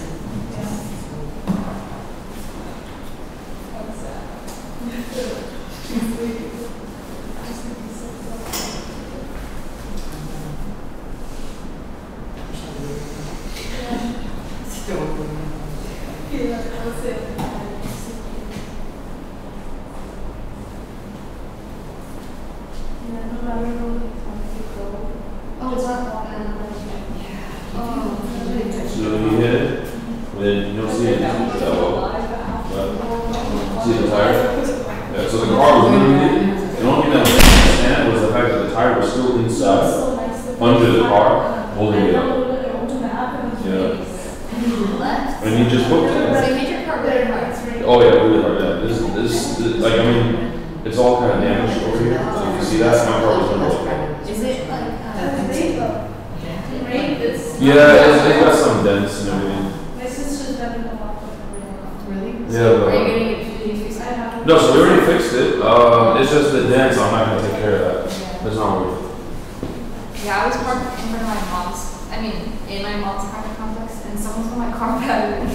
Someone stole your car? My car battery. No way. Yeah. So people just like. In Chino? No, she lives in San Dimas. Oh, San Dimas, which is this way. Yeah, but like the area is like both. You can get Yeah, it's kind of grimy. Yeah, Yeah, it's kind of grimy. Yeah, that's nice. Yeah. He really carries it. Carries it. Yeah. So nice. Oh, that shit.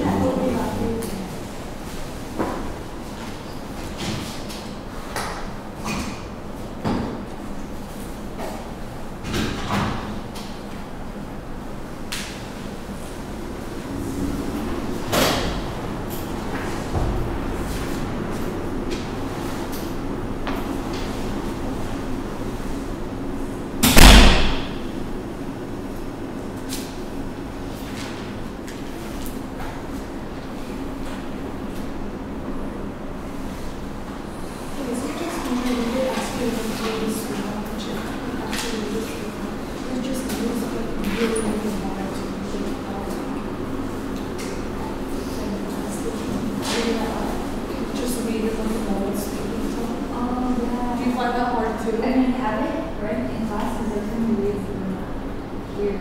But I was thinking that after It's so hard. I literally practice at home in a monotone voice. I just have kids like trying to read.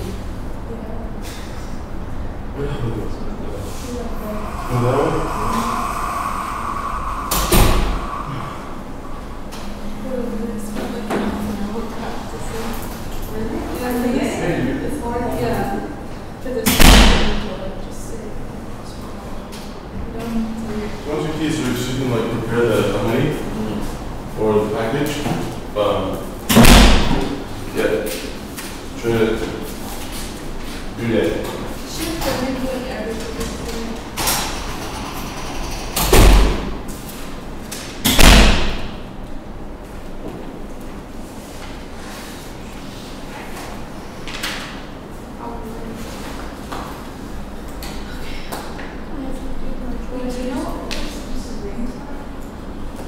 Whatever you want.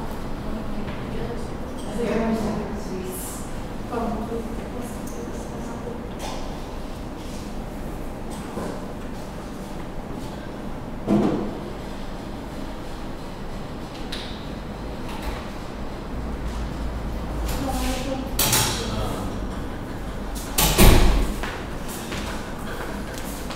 Looks like I'll be your substitute for today. Samantha.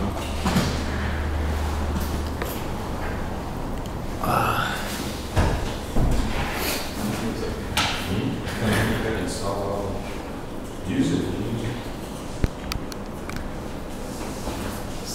Salam. How's it going? I hope you're putting money in that box, Ahmed. I'm Venmoing. Venmoing. Taking full advantage of that dollar, aren't you? Yeah, man. No, I'll just do it. Assalamu alaikum. Do you know where we can find this post? I don't know what you're talking about. Play it. Where's everybody else? There's, Yeah. No, there's like 3 people. The Thursday before break, everybody just. No, they. I was the only person, only sister there for a while. Okay. You guys have a certain book or curriculum that you guys use, or are we just freestyling today? We sound like Lisan al-Quran. What chapter are you on? 11? Okay.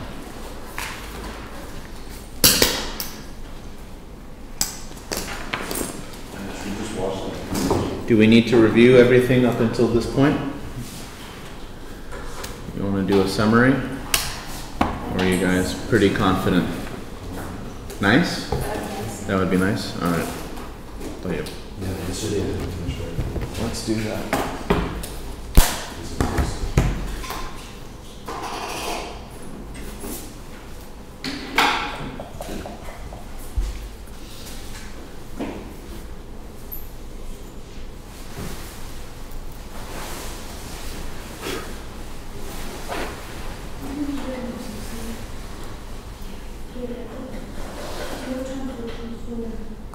Yeah, when I saw that video,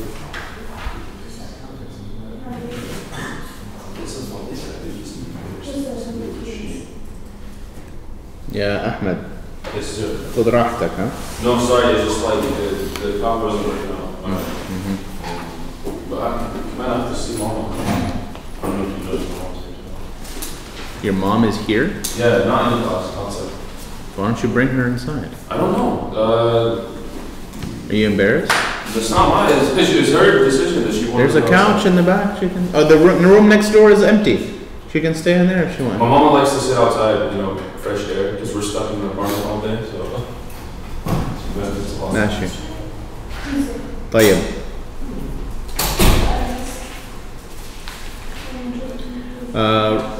I know. I don't know your name. What was Nadine? Nadine. Okay. And Muna, right? UNA. Oh, and Sister Lisa. Mr. Dalen. Okay. Bismillah.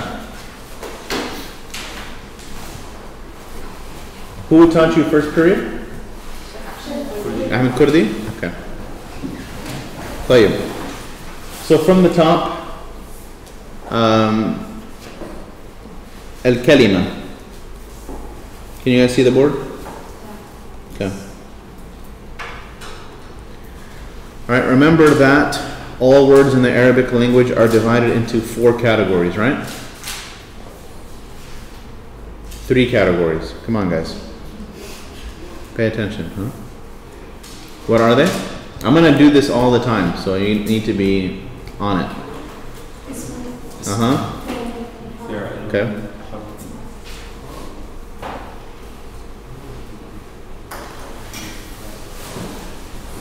Very good. Okay. This is how the book starts. Okay. And then the first topic that it talks about is al-ism, right? Then it starts to classify asma according to different things. Okay? So the first thing that it classifies nouns through is definite versus indefinite. Also known as ma'rifa and nakira.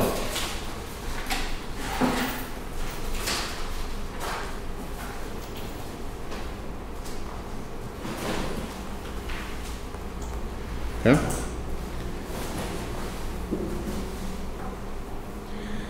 And then you guys learned that there are certain ways to make a word ma'rifah. The first one is through the addition of alif lam. Okay? So al-bayt, al-masjid, al-qalam, okay? Al-rajulu, al-mar'atu. All of these words are ma'rifah through alif lam. Another way is proper nouns, okay? Names of people. Muhammad, Fatima, Khadija, etc., etc., etc. All of these proper names are also considered ma'rifah, so proper nouns. Same thing with names of cities, right? All proper nouns, okay, are considered ma'rifah. Have you learned mudaf ilay yet? Okay, so mudaf ilay is another way of making something ma'rifah. Okay. Nakira, on the other hand, is very easy. Nakira is expressed through the presence of tanween. Okay. But it's not a hard and fast rule, because some proper names take tanween as well. Muhammadun, Khalidun, Yasirun. So it's not tanween across the board. Okay? It's tanween and the opposite is alif lam. Okay? Meaning what? Meaning words like Muhammad will never take alif lam to be made ma'rifah. Right? Those names are going to be ma'rifah 100% of the time. But words like bayt, they have two options, al-bayt or baytun. Did I lose you? Are you sure? Okay. Clear? Okay. So whenever you see tanween, that's not a person's name, you can automatically assume that the word is indefinite, nakira. And whenever you see alif lam, or it's a person's name, you know that it's ma'rifah. And this will be very, very important when we start talking about jumla ismiya in a couple chapters. Okay? Does that make sense so far? Pretty straightforward. Okay. We're going to jump to gender. Gender in the Arabic language is binary. Okay? Meaning all things in the Arabic language are either going to be treated as masculine or feminine. There will be no third category. Okay? Regardless of whether or not the thing has an intrinsic gender, we are going to assign it a gender. Okay? Male and female. Okay? For example, how do you determine if something is male? Okay, well, the first way is if that thing is intrinsically masculine. Meaning what? Meaning the name Muhammad or the name Khalid. Okay? These are masculine names that are usually given to males. So we can assume that the gender of the person being discussed is going to be masculine, and they will be treated as masculine because they have a masculine name. Okay, so I would say here, naturally masculine. Okay. The second way is usually absence of ta marbuta. Okay. Again, this is not a hard and fast rule. This is a general rule, because there's, as you will come to find out in Arabic, there are always exceptions to rules. Okay. When mama? I tried to convince her. When it comes to feminine stuff, okay, same thing applies if something is naturally feminine. So if a person's name is Fatima, Khadija, Hind, Maryam, etc., they're going to be treated as feminine. because these things are intrinsically feminine, okay? They have an assigned gender. Apart from that, a lot of elements are treated as feminine. So fire and wind and what was the other one? Fire, wind, earth, sun. Okay, all of these things are different. Water. I don't know what water is. Treated as feminine. Okay, so this is naturally feminine. I would say some elements. Okay. The third thing is if it ends in alif maqsura or alif mamduda zaid, meaning that it's extra. What do I mean by that? Okay, you'll have some words like sama and some words like hamra. Both of them end in alif mamduda. Yes, this alif and hamza here. One of them is masculine and one of them is not. How do you tell the difference? Well, I said that if it ends in alif maqsura or alif mamduda zaid. What does that mean, zaid? That it's extra. It's not part of the original word. Well, how do I determine if it's part of the original word or not? You need to count 3 tri-root letters. Okay, so let's count. I have 1 root letter here. I have 1 root letter here. Where's the third one? It's the alif, right? So is it zaid? Is it extra? No, it's not. So this is masculine. Now let's count hamra. I got 1, 2, and 3. Is the alif mamduda zaid? Yes. Yes, it is. So this is feminine. Okay.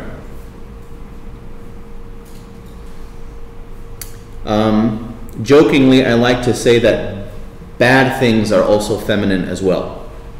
Okay. Fire, hellfire, knives. Certain things are feminine. Okay.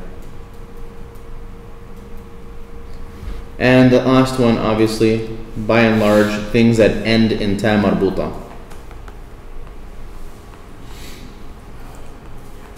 Okay.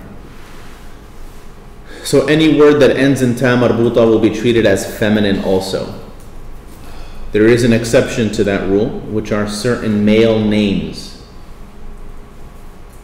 Hamza, Usama, Muawiyah, okay, end in ta marbuta, but they're not obviously feminine. That's an exception.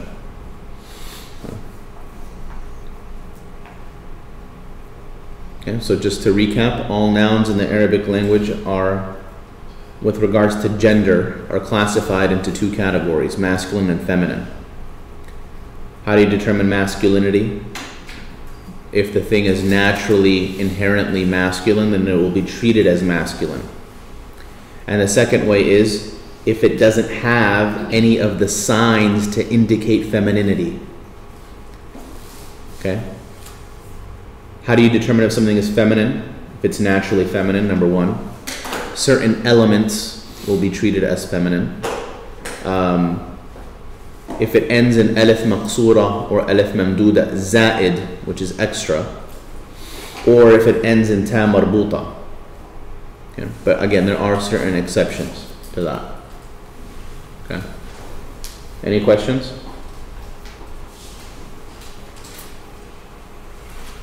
Any questions? Everybody's good? This is review for everybody? Inshallah. Okay, next. After gender, they talk about plurality, if I'm not mistaken, right? Is that chapter 3? Plurality? Anybody at all? Nobody has their book open? Shit.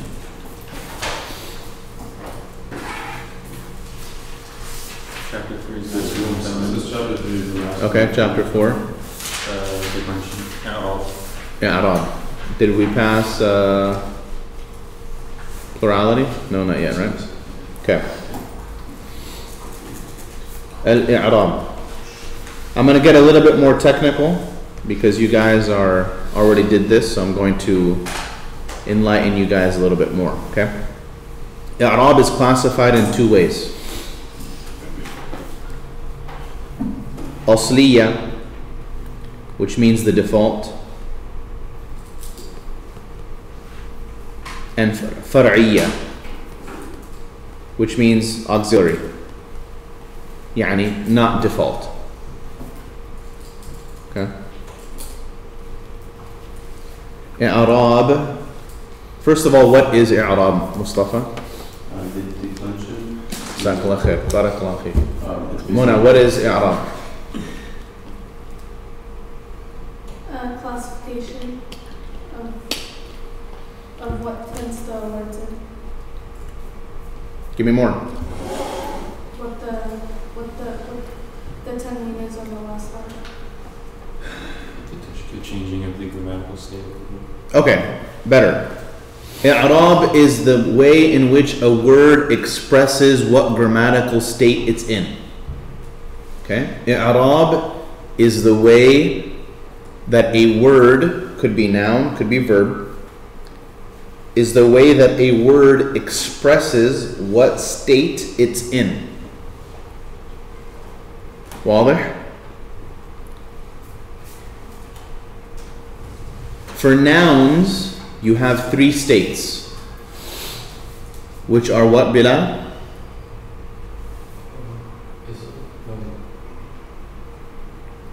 Nouns have three states, which are?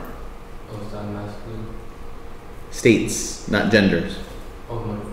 Aywa, marfu', mansub, and majroor. Okay? Verbs also have three states. Two overlap, one doesn't. Verbs are marfu', mansub, and majzoom. Have you learned that yet? Yes? Okay. Let's take a look at asliya for a second here. Okay? Default means that the state of rafa' will be expressed through dhamma specifically.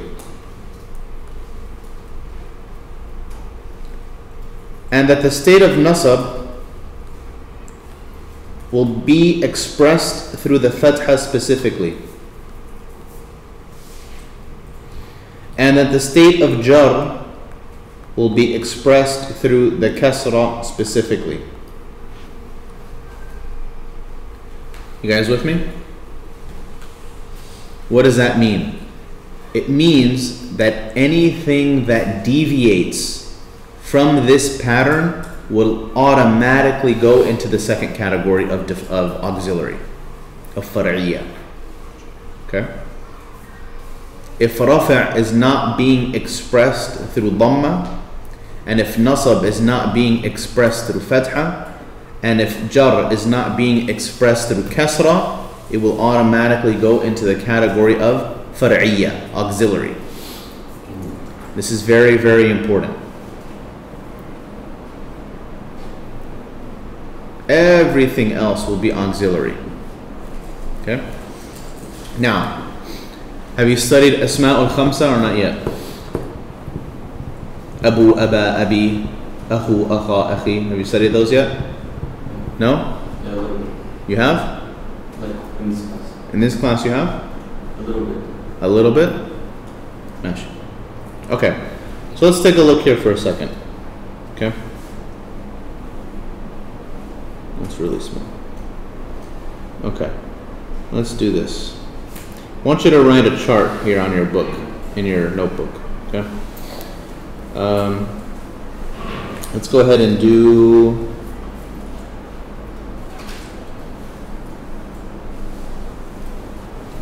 Can you guys still see that? Mufrad.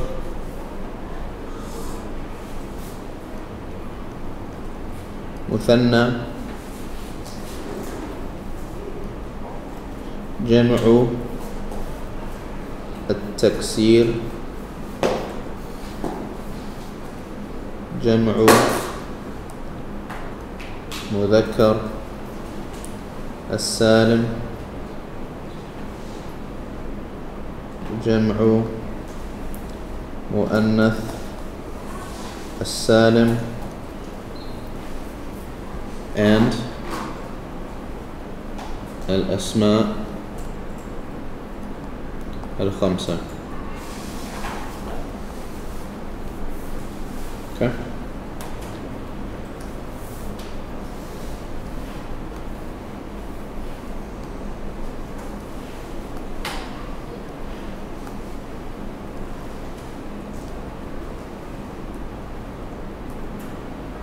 Now we're going to see how these words express the following states.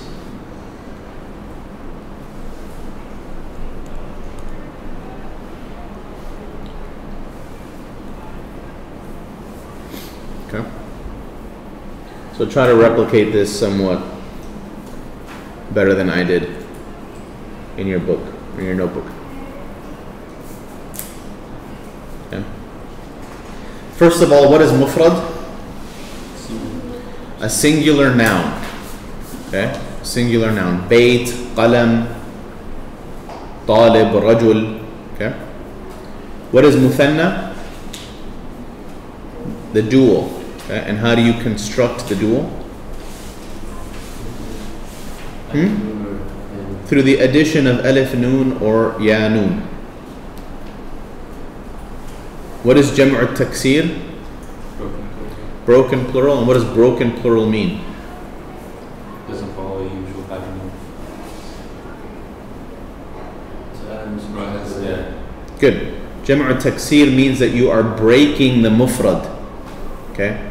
You are breaking the singular noun by either adding letters, deleting letters, rearranging the vowels, or some combination of all of that. Okay? Broken plural means that you're breaking the structural integrity of the mufrad. Okay? Jam'u mudhakkar salim and jam'u mu'annath salim both share the word salim. Okay? Salim is going to be the opposite of taksir. So if taksir, we're breaking the structural integrity of the mufrad, with salim, we are preserving the structural integrity of the mufrad, meaning that the mufrad doesn't change. What's the, like muslim? If I want to make it jam'u mudhakkar salim, muslimun, right? The structural integrity of the mufrad is preserved. Same thing with jam'u mu'annath salim. Muslimatun becomes muslimat. The structural integrity of the mufrad is preserved, as we will see right now. Okay? And what is asma al-khamsa?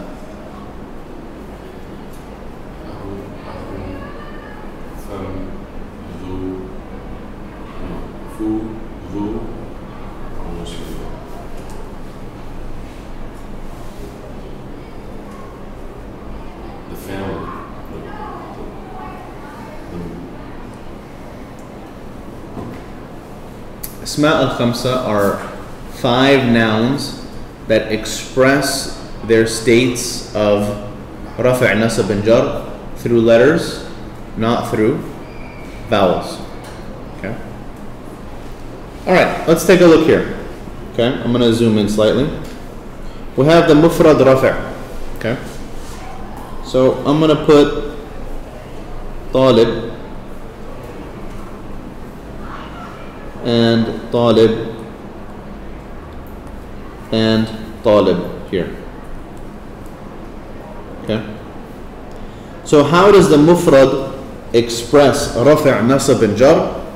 It will express it through i'rab asliya. Okay, the default way of expressing these states. What did we say were the default ways? Rafa' was through, and nasab was through, and jar was through. Okay. So rafa' is going to be talibun, and nasab is going to be taliban, and jar is going to be talibin. The default way. There is no auxiliary i'rab here. Okay? Does that make sense? Okay. Now, the muthanna, the dual.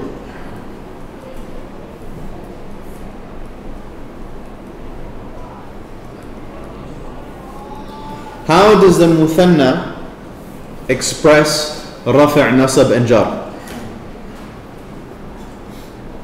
Anybody? Through alif or ya. Is that default or is that auxiliary?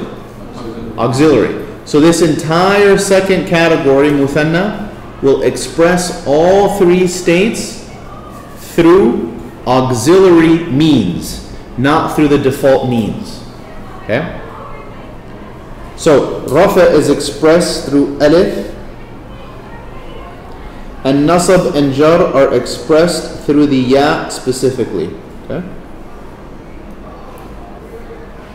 So auxiliary through the alif and the rafa, and the nasab and the jar through the ya. Okay? Does that make sense? So far so good? Okay. Let's look at Jam'u Taksir. Okay.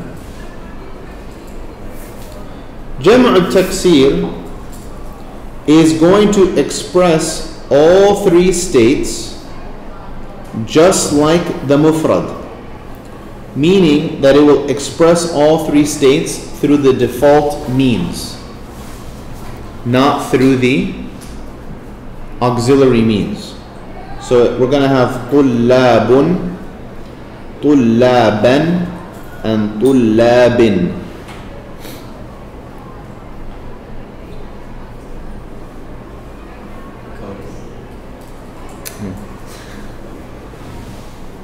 Make sense?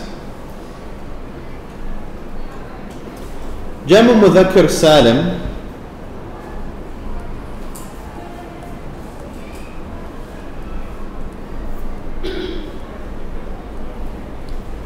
is going to express all three states through auxiliary means. It will express rafa' through the waw, and it will express nasab and jar through the ya.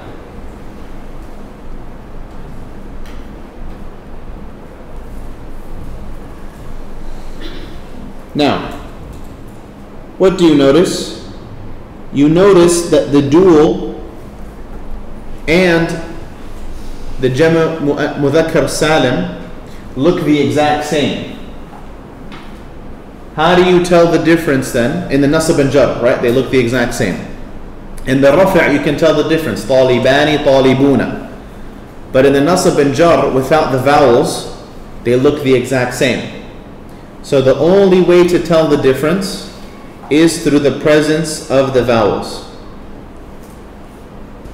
Baini and bina. No other way. Okay? So this entire category, Jama' Mudhakkar Salim, will express it through auxiliary means, not through the default. Okay? Let's take a look at Jama' Mu'annath Salim.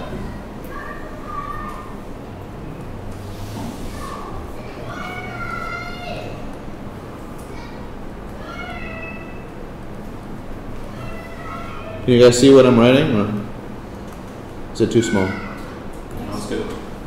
Okay. All right. So something unique about this category. Okay. This particular category, Jama' Mu'annath Salim, is going to combine between default and auxiliary. Okay. It will use default in the rafi' state and in the jar state, but it will use auxiliary in the nasab. Well, you're probably thinking, well, kasra is not auxiliary. Well, kasra is auxiliary when you don't use it in the jar state. Because remember, go back to our first definition. Okay? Default is dhamma, rafa', fatha, nasab, kasra, jar. And here we are using kasra outside of the state of jar. We are using it in the state of nasab. And because of that, we're saying that that particular category is auxiliary, far'iyya, and the other two are asliya. Does that make sense? Any questions on that? Nobody? Okay. I'm going to add one more down here for you.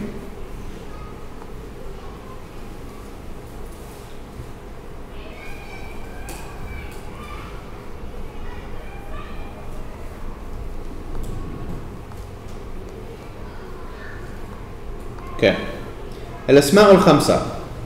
Asma' al-Khamsa have certain conditions that you need to use in order to be able to use them. I don't want to get into all that. I'm sure you've already studied it, so I'm just going to write the words out.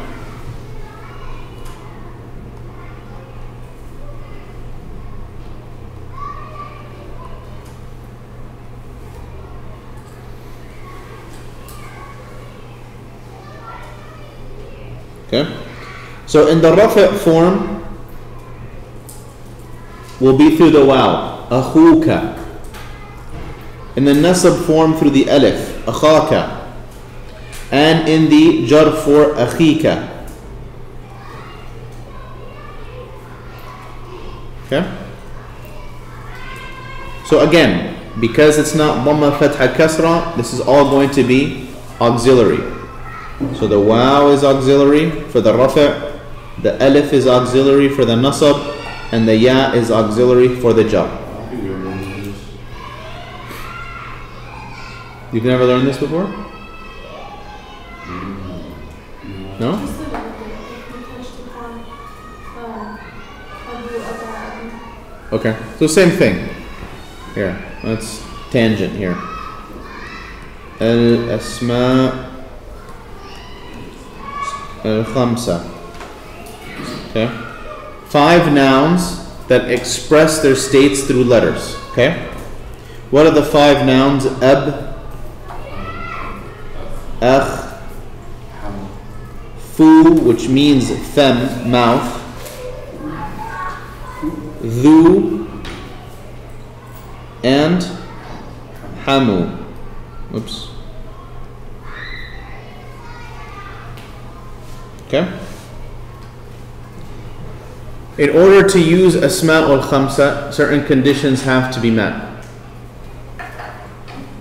As far as you're concerned right now, the only condition is that it has to be mudaf to other than ya al-mutakallim. Okay? What is ab? Father. Akh is brother. Fu is mouth. Dhu is the possessor of something, like the possessor of good character, the possessor of wealth, etc., etc.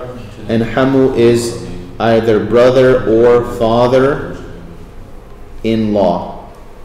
Okay?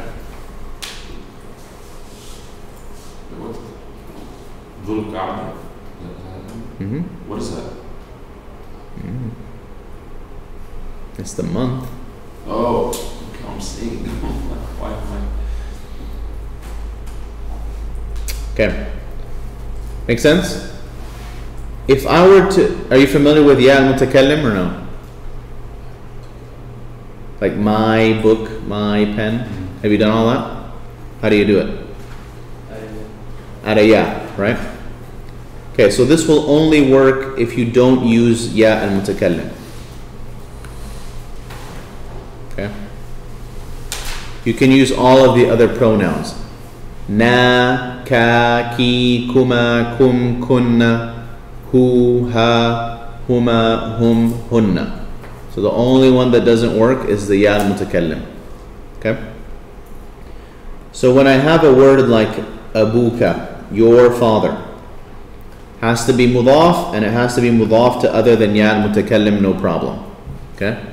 So when I have this type of construction, these 5 words will express their states through letters.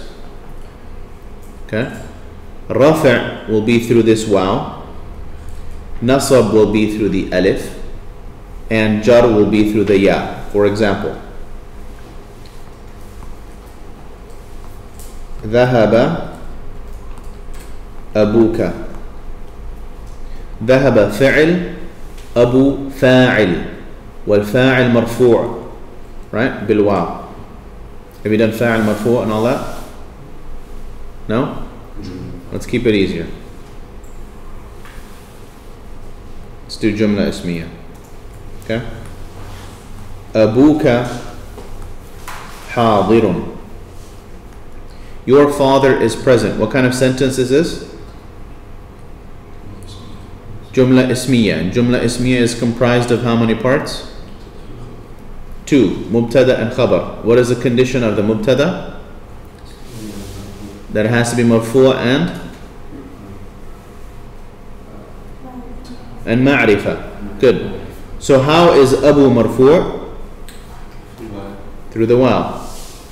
Okay. And how is it ma'rifa?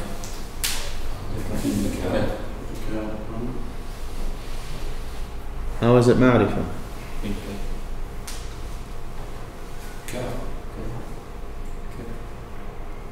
How is it ma'rifa? Go back to the notes we wrote earlier today. How is it ma'rifa? It's ma'rifa because it's mudaf.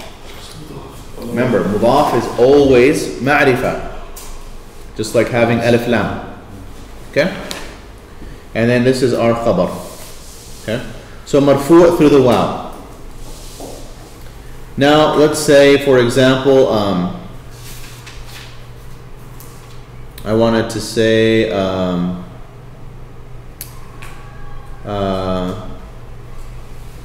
I am with your father.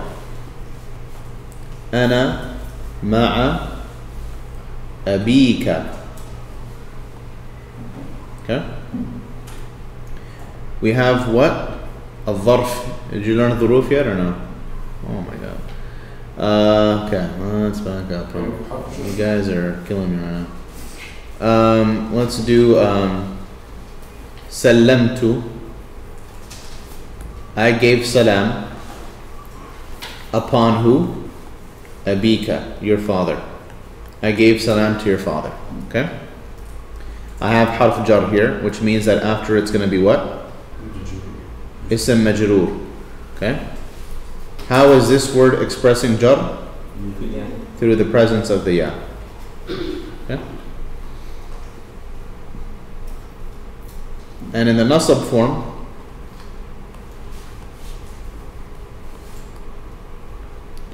ra'aytu, I saw. Who did I see? What did I see? Your father. Abaka. How is this word not mansoob? Huh? Maf'ul bihi through what? Through the presence of the alif.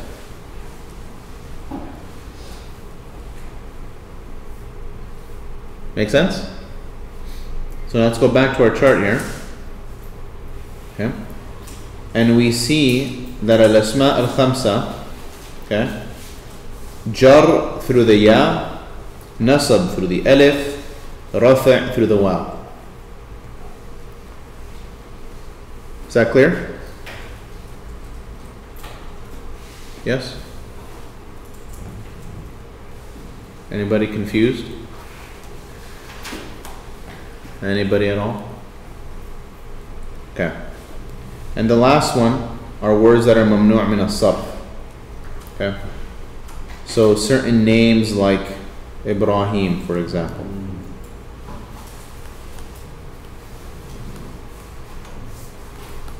Have you studied mamnu' min as-sarf? Yes. Okay.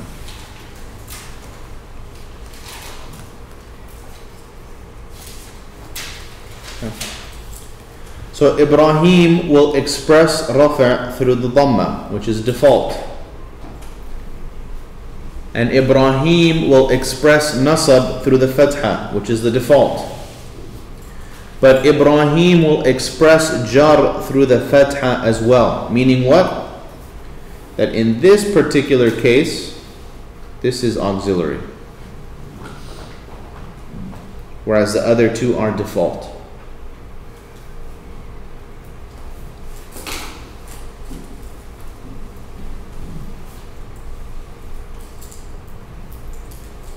Does that make sense?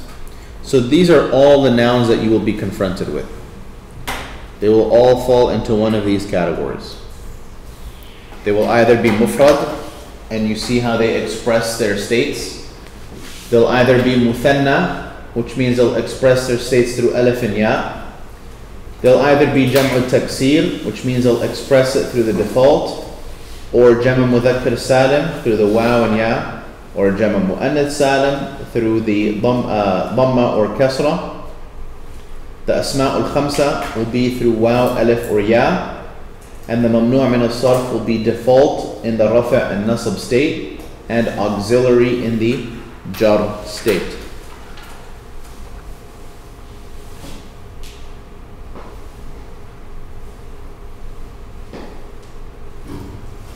Does that make sense?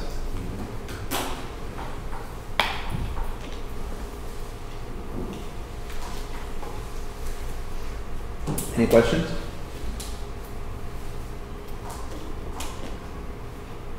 Have you done this before? Like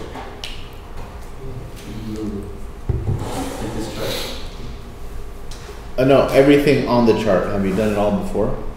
Yeah. Except This one, the it's not. Ismail. Okay. And is this the first time you're writing the chart out? Okay. It's important to remember. Okay, and make sure that you're able to identify which one is default and which one is auxiliary. That's also important. Okay. Any questions on that?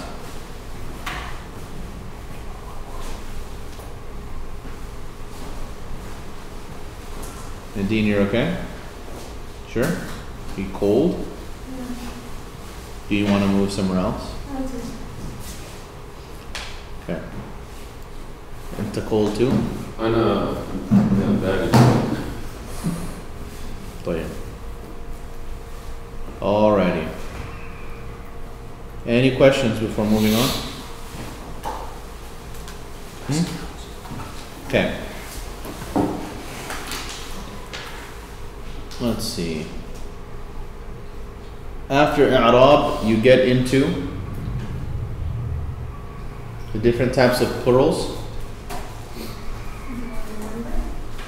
The number, right? Okay, good. So, oops. Now that you have your chart, mufrad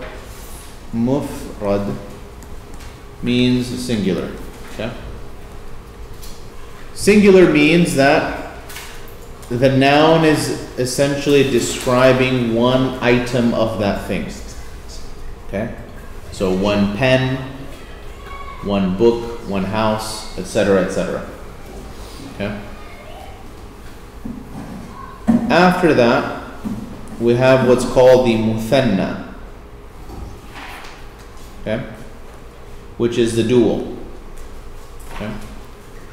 And the dual is constructed through the addition of alif and noon to the singular. Okay? So I want to construct the dual. I take my singular word, I add alif and noon, and that gives me my dual. Okay? For example, I have the word bait, okay, which means one house. I want to say two houses, so I add alif noon, and now bait becomes baytani. Two houses. What state is this word in, Mustafa?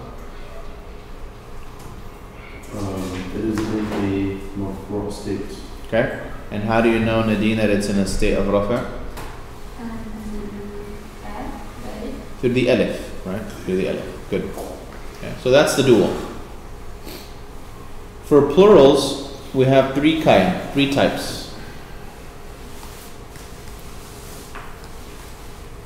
We have three types. Okay? We have broken. We have the sound masculine plural. And we have the sound feminine plural. Okay.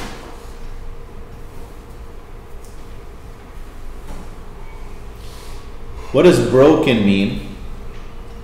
Broken means that we took the singular, let's say bait for example, Baytun.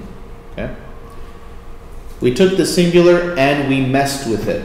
Okay, we either added letters, we removed letters, we rearranged vowels, we affected the singular form and we created a word that resembles it, but it's not exactly like it. Okay? So here,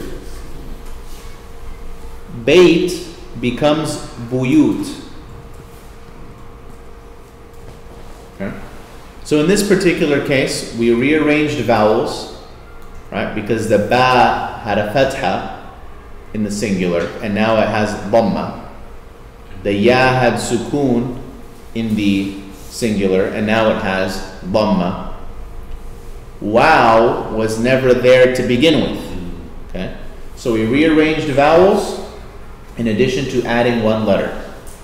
So we broke the structural integrity of the singular and added some things here, okay, to make it buyut. Okay. Anytime you rearrange vowels or add letters or remove letters, it will be considered a broken plural. Okay. Notice that the order of the letters remains intact. The ba comes first, followed by a ya, followed by a ta. Right? We do not rearrange the order of the letters in the broken plural. Okay? The letters, the root will remain the same in that particular order. We just might add stuff in between, but the order will remain the same.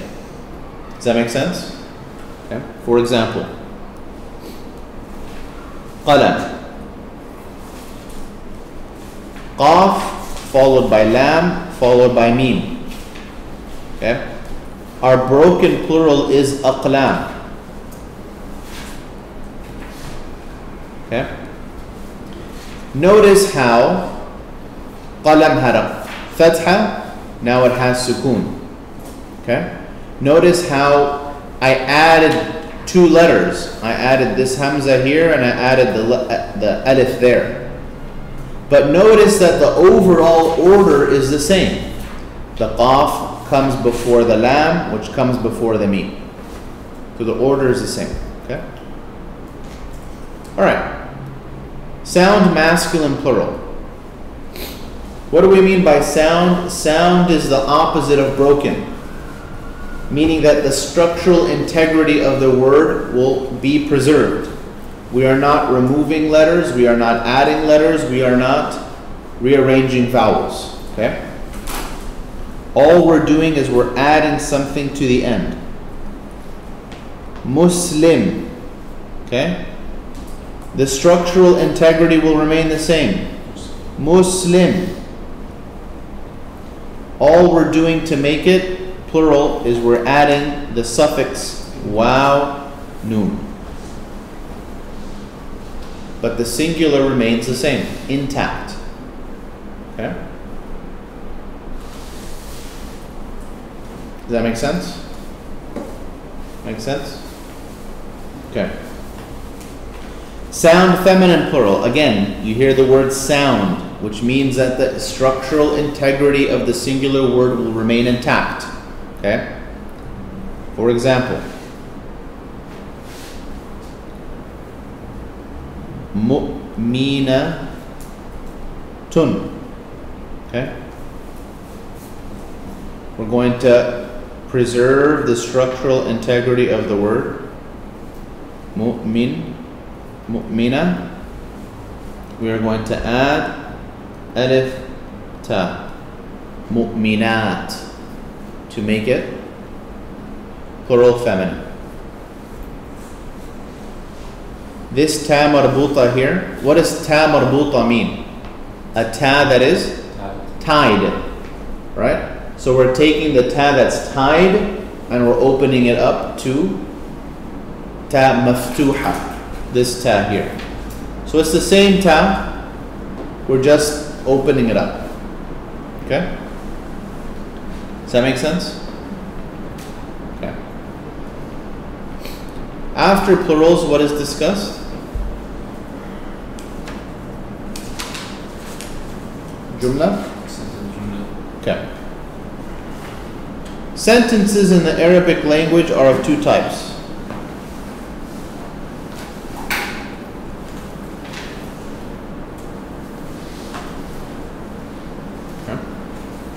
Sentences in the Arabic language are of two types. You have jumla ismiya, which is a nominal sentence, and I'll explain all of this, or fi'liya, which is verbal. Okay.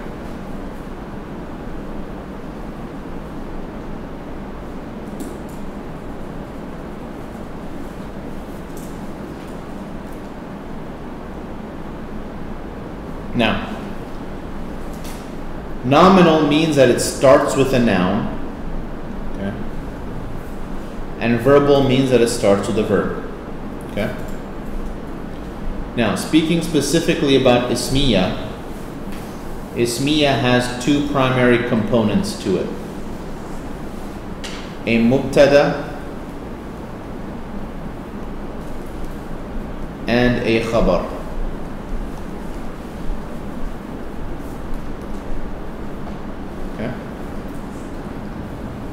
The mubtada has two requirements in order to be a correct mubtada. The first one is that it has to be ma'arifa. And the second one is that it has to be marfu'a, in a state of rafa'.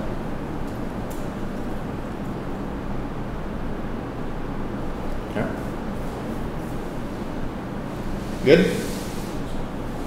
The khabar has two requirements also. Before I get there, excuse me. The khabar can be of three types. It can be a jumla, a complete sentence, or it can be a partial sentence,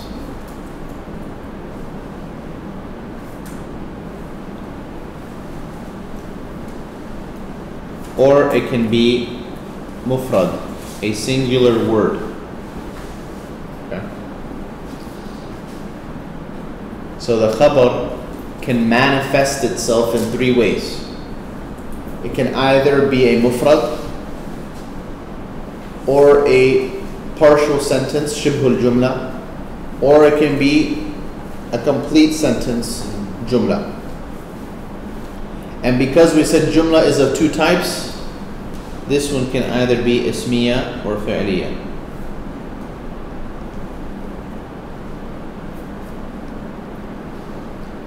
Hold on to these two for now. I'm going to talk about mufrad specifically. Okay? The khabar that's mufrad has to meet two requirements. Okay? It has to be nakira. Okay, so the opposite of the mubtada. And it has to be marfu', similar to the mubtada.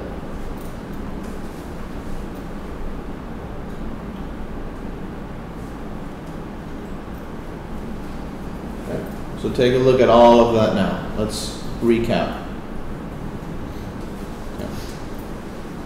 Sentences in the Arabic language are of two types, verbal and nominal.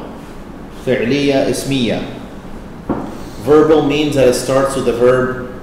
Nominal means that it starts with a noun. Okay? A jumla ismiya has two primary components, a mubtada and a khabar. Mubtada literally means the thing that starts. Okay. And the khabar is the news, the information that you are learning about that thing that starts. Does that make sense? The mubtada has to have two conditions to it, two requirements. The first one is that it be ma'arifa. The mubtada has to be ma'arifa. Okay? and it has to be marfu'. Always 10 out of 10, unless it's mu'akhar, which you've covered already, which we'll talk about later. Okay. The khabar, on the other hand, can manifest itself in one of three ways. It can either be a complete sentence, or it can be a partial sentence, or it can be one single word called mufrad. Okay. I'm only going to focus on the mufrad here. Okay. The mufrad has to have two requirements in order to be a successful khabar mufrad. It has to be nakira and it has to be marfu'. So let's look at an example here. Okay.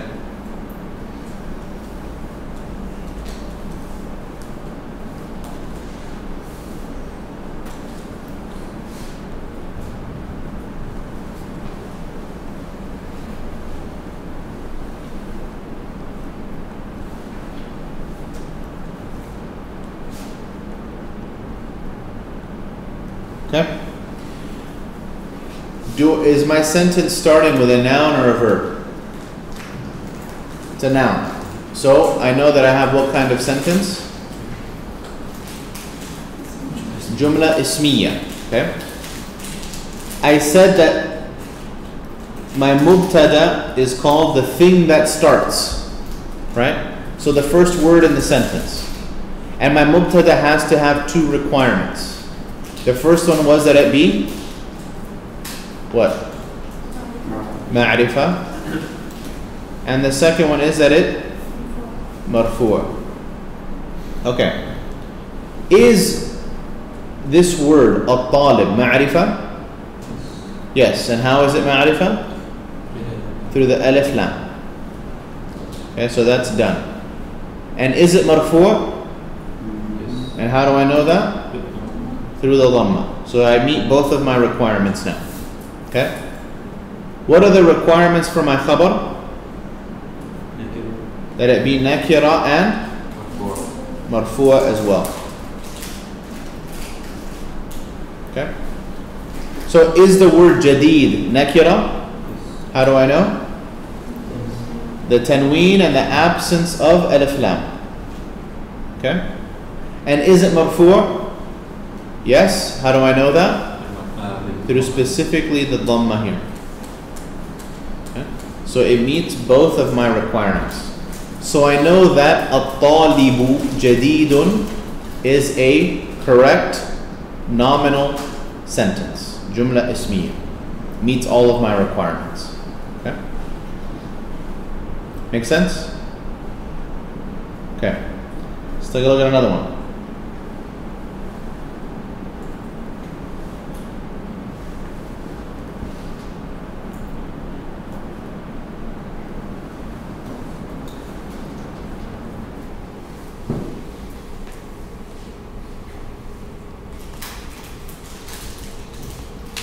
Okay? Is this correct jumla ismiya? Hmm? Yeah. What did you say? I said no. Okay, why not? Because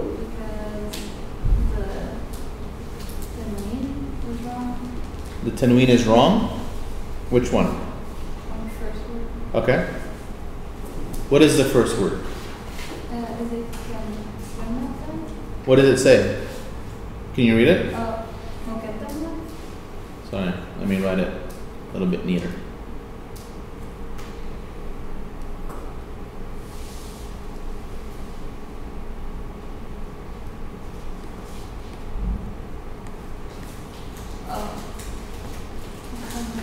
Anyone? Okay, so never mind. Okay. All right. So Muhammad is what? A name. And we said that all names are ma'rifa. Right? So even though it doesn't have alif lam, we still consider it to be ma'rifa because of what we mentioned earlier. So this word, my mubtada, meets the requirement of ma'rifa because it's a proper name. And all proper names are ma'rifa, even if they have tanween. Okay. What was the other condition? That it be marfu'. Marfu' in a state of rafa'. Right? How do I know that it's in a state of rafa'? Through the dhamma here. So it meets both of my requirements. Okay? Talibun is my news, the information I'm learning about Muhammad. Okay? What are my two conditions? That it be marfu' in addition to being nakira. Okay? Is it marfu'? Yes. How do I know? Through the dhamma here. And is it nakira? Yes, it is. How do I know? Through the absence of alif lam and the presence of the tanween, the double vowel. And that's it. Make sense? You want a tricky one? Okay.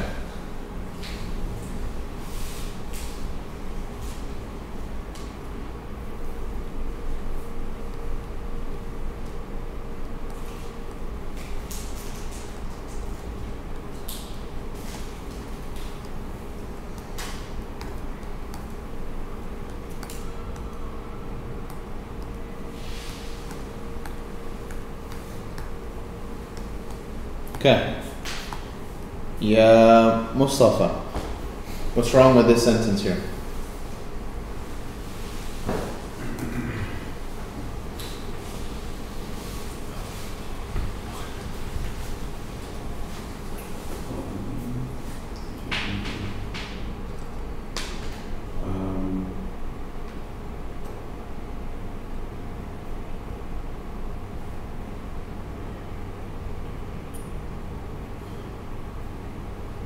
Is there something wrong with it? Dalen, what's wrong with this sentence? should be الطالبون جديدون. It should be? طالبان جديدان. Okay, it should be الطالبان جديدان. What are the two requirements for the mubtada? That it be ma'rifa and marfu'. Is it ma'rifa? Yes, it has alif lam. But is it marfu'? No, it's not.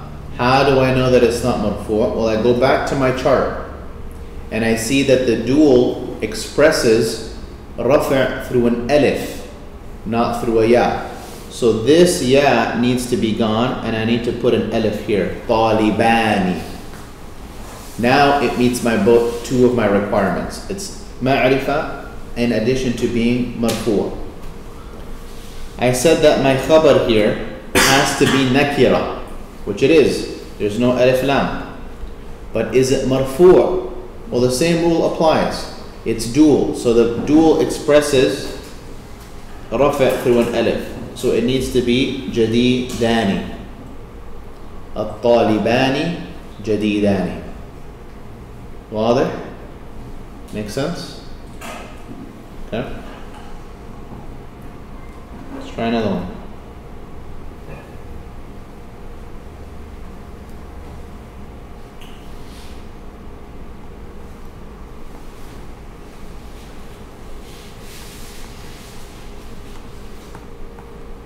Muna.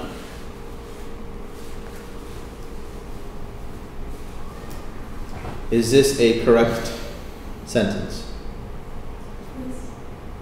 100%? 99%? Okay. So, break it down for me. Mubtada and khabar. What do we have? What are the two conditions of mubtada? Okay, so the two conditions of mubtada have to be that it's ma'rifa and it has to be marfu'. Alright. How is this word ma'rifa? It's a mudaf. It's mudaf, right? And we said that ma'rifa can be through alif lam, can be through proper nouns, Muhammad, Khalid, Fatima, or it can be through mudaf ilay. Okay?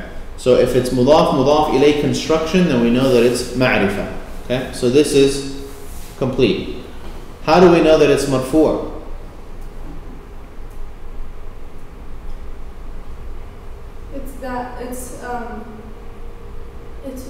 You don't put a bomb on that word.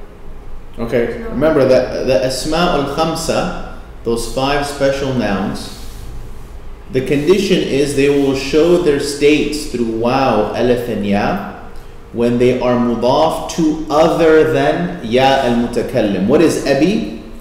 My father. So whenever you make something my whatever, it will never express any type of state. It will always be abi in all three states. Does that make sense? So when you see the word abi, you can't tell visibly, is it rafa', nasab, or jar? You can't tell. It has to be mudaf to something other than that first person ya.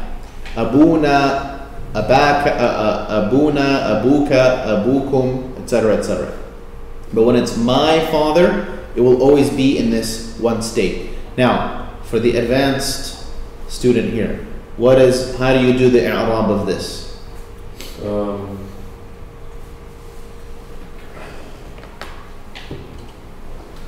أبي is مبتدأ مرفوع وعلامة رفعه الضمة المقدرة. Okay, good. الضمة المقدرة. منع من ظهورها. Yeah. What's the reason now? منع من ظهورها. Yeah. No. There's So when you do the i'rab, okay, while he's thinking, when you do the i'rab, you go into your notes. Is that thinking or is it's that? the titles? I just don't know the titles. One is مشكلة يا شيخ. الثقل. You think silently. Let me explain to them. Okay. When you become more advanced in your grammar studies, okay, you will have to identify what role the word is playing in the sentence. Okay, you'll have to say mubtada, khabar, fi'il, fa'il, all of that other stuff. Then you have to tell me what state it's in. Then you have to tell me how that word is expressing that state. And then you have to tell me why it's expressing it the way that it's expressing it. Does that make sense? So there's a particular way to do that, and you'll learn that inshallah next year, or maybe towards the end of this year. But for this particular one, we would say that it's marfu' through an invisible dhamma, is what we would say. Okay? And there's a reason why that dhamma is invisible and not apparent. Okay? And what is it? اشتغال المحل بالحركة المناسبة. Okay? The reason why the dhamma is invisible is because the position of where it should go is occupied through another vowel, which is the kasra here. Why? Because of the ya al-mutakallim. So that ya is going to throw everything off. Okay? Again, that's a little bit more advanced. As far as you're concerned, it's marfu'. How is it marfu'? Through an invisible dhamma on the ba that you can't see. Okay? And then kabir, Muna? Is the khabar. Okay, and the conditions for the khabar are? Nakira and marfu'. And are both conditions met? Yes, it's nakira through the absence of the alif lam and the presence of the tanween. And it is marfu' through the presence of the dhamma. Very good. MashaAllah. Great. Good? Wadih? Any questions?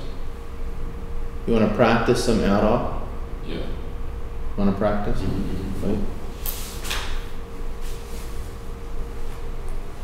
Oops. Okay, let's do some practice here.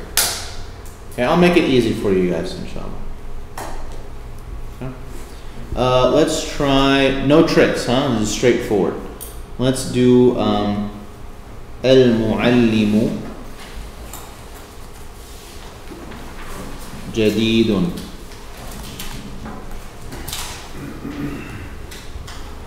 Okay. Who wants to take a stab at it? I'll do it, just so you kind of understand how it works, and then you guys can try the next one, okay? So you would say al-muallimu marfu'. Okay, so the first thing you do is you mention the state. Okay, so the way, I'll write it all out for you. So usually it'll look something like this. Al-muallimu, and then it's giving you what you need to write. So you will say al-muallimu marfu' wa alamatu raf'ihi, and the sign that it's in a state of raf' is, how do I know that it's in a state of raf'? Go back to your chart. What is it? Al-dhamma. والمعلم مرفوع وعلامة رفعه الضمة الظاهرة. ظاهرة means that it's clear, that it's present, that it's apparent. Okay? على آخره, on the end of the word. Now, the last part is, why is it in a state of rafa'? Because it's what? Mubtada. So you would say al-muallimu marfu' wa alamatu raf'ihi ad-dhamma adh-dhahira ala akhirih wa huwa mubtada. That's it. I've said everything there is to say about this word. Okay? I said that the word, if you go back to muallim, it's marfu'. What is the sign that it's in a state of rafa'? I'm going back to my original chart. Which category would al-muallim be under?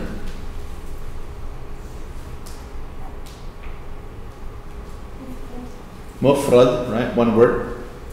What is the sign that it's in a state of rafa'? The dhamma. Is the dhamma hidden or is it apparent?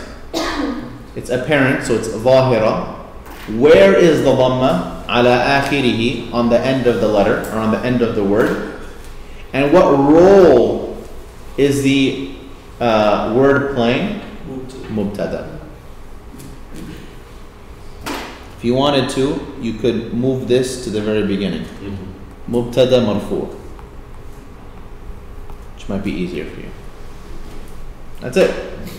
So then we go to the second word, jadid.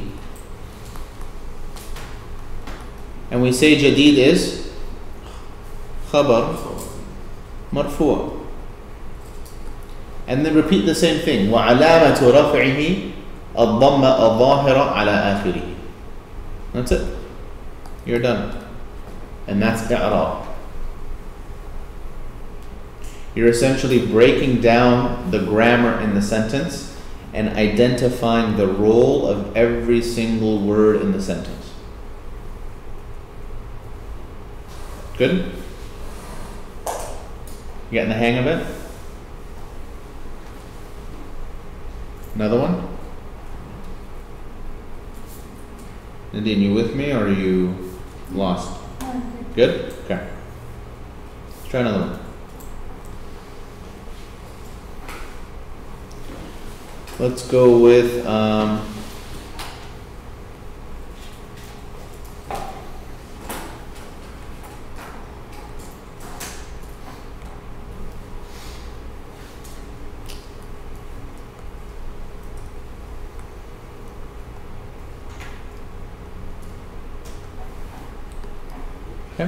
الطالب حاضر. So how does this work? I'm going to write here الطالب and حاضر. Okay. يا مصطفى الطالب. طالب مبتدأ. Okay. Very good. مبتدا مرفوع. Very good.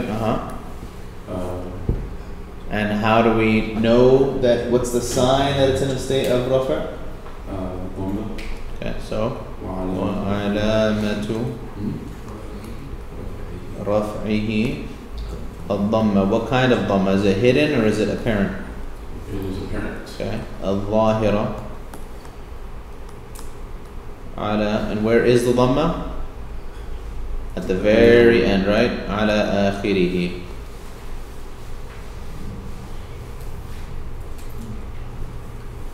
Good. And then حاضر. Go ahead.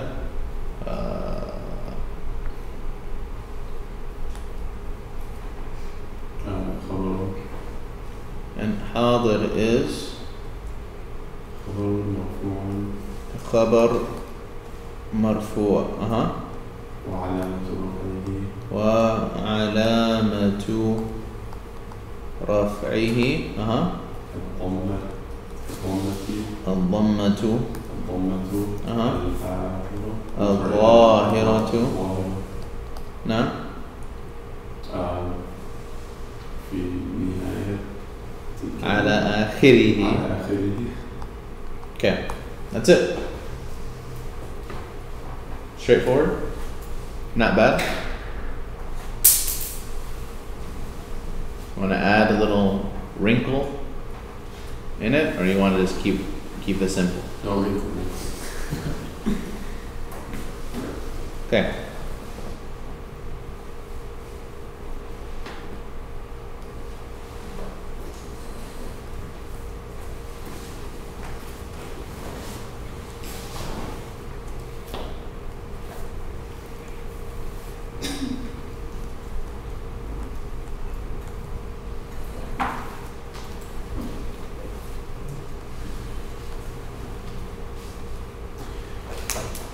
Do you want to give it a shot? Try. Okay. Let's try. So, ولد مبتدأ. Very good. It is our mubtada. And our mubtada is marfu. Very good. Okay. وعلامة رفعه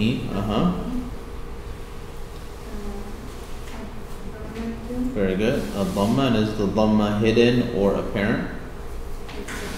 Okay. الظاهرة. And where is the dhamma? Right. على آخره. Good. Good? Okay. What is fi? Very good. Harfu jarrin. And do huruf have any type of i'rab? No, they don't. Okay. So we would say La mahalla lahu min al-i'rab. What does that mean? Means that it doesn't have any position or place of i'rab. So we're just skipping it. Okay. And the last one. Al-bayti. What is al-bayti? The house, right? But what is what? Look, I'm gonna get there. What always comes immediately after harf jar? What is it called? Do you remember? You have harf jar and isim. What?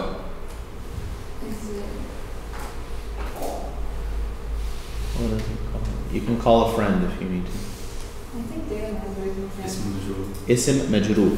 Good. It's a noun. And what state is it in? Majroor. So just remember that as a rule of thumb. Anytime you have a harf jar, the word immediately after it has to be a noun, and it will always be in the state of jar. Okay? So al-bayt is ism majroor. Follow the same pattern now from earlier. What comes next? No. Keep the same pattern as before. Very good. وعلامة what? Is it in a state of rafa? So what are we going to say? وعلامة. What state is it in? Wait, can I say the sentence? Okay. وعلامة جره. Right? And the sign of its jar. So what is the sign of it being in a state of jar? Very good. وَعَلَامَةُ جَرِّهِ الْكَسْرَةِ. Now is it a hidden kasra or is it an apparent kasra? Okay. Al-kasra al-zahira. And where is the kasra? Ala akhirihi. Very good. Okay. Now, if you're struggling to comprehend everything up until this point, I want you to tune me out for a moment, because I'm going to add something that might be a little bit more advanced. Okay. So if you're already kind of struggling to keep up, then just tune me out. But if you're right on target, I'm going to add a little bit more advanced information for you. Okay? Let's go back to our original sentence here. Al-waladu fil bayt. Nadine, where is our mubtada? Okay. And where is our khabar?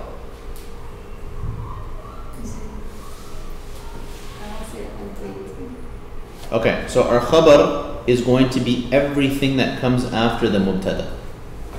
Whether it's one word, or a complete sentence, or in this case it's a partial sentence, right? Shibhul jumla. Because remember, the khabar is one of three types, right? Going back to our, where is it? Right? We said the khabar is one of three types. It's either a jumla, shibh al-jumla, partial sentence, or mufrad. So we're right here right now. Okay? Okay. So we have here the boy, and then we have our partial sentence here. So what is our khabar? Fil bayti. The entire partial sentence is going to be considered our khabar. And the khabar is always what? It's always marfu'a. Okay, so what we're going to say is وَشِبْهُ الْجُمْلَةِ فِي الْبَيْتِ فِي مَحَلِّ رَفْعٍ خَبَرٍ. Okay, so what we're going to say is here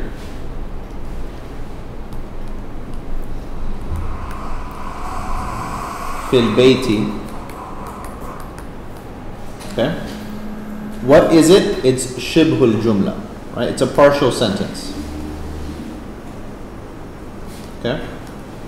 And because you can't give a partial sentence, dhamma, fatha, kasra, all of that stuff, right? You're going to say fi mahalli, meaning in its place, in place of the sentence. We're going to assume, we're going to give it something.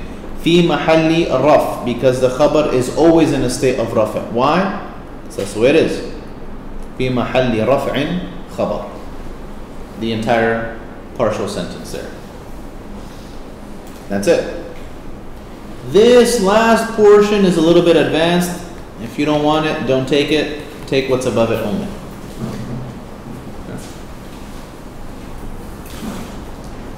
Good? Okay. And I haven't given you a break. Take 5 minutes, and then we'll come back for a little bit, and we'll wrap up, inshallah. Okay? So take 5, inshallah.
Mona, do you like Pokemon?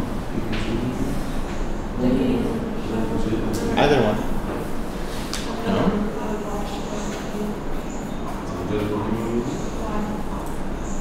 Because there's going to be a Pokemon movie coming out.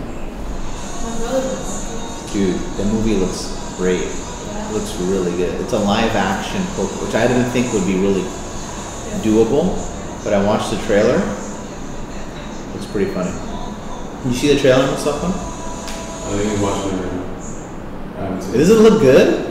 It looks really good, right? Yeah, too good actually. Yeah, it looks really good. I think Ryan Reynolds was an excellent choice for Pikachu. You think so? Yeah.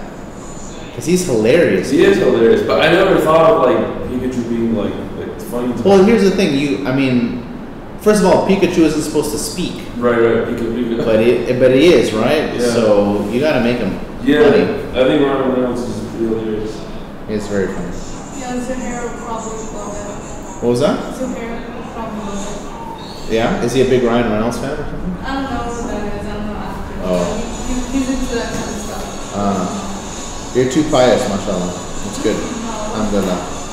My mom just let us watch cartoons as kids. So did you watch any TV? Just like movies, kids' movies. What was your favorite one? Land Before Time? We watched that. Aristocats? Aristocats is such a good movie. I really liked Aristocats. I love that movie. I'll still watch it like till today. I So like Lion King. Lion King? Yeah. Just the first one? Yeah, the other ones were all right. The first one was the best one. What else? Aladdin? No? We watched it.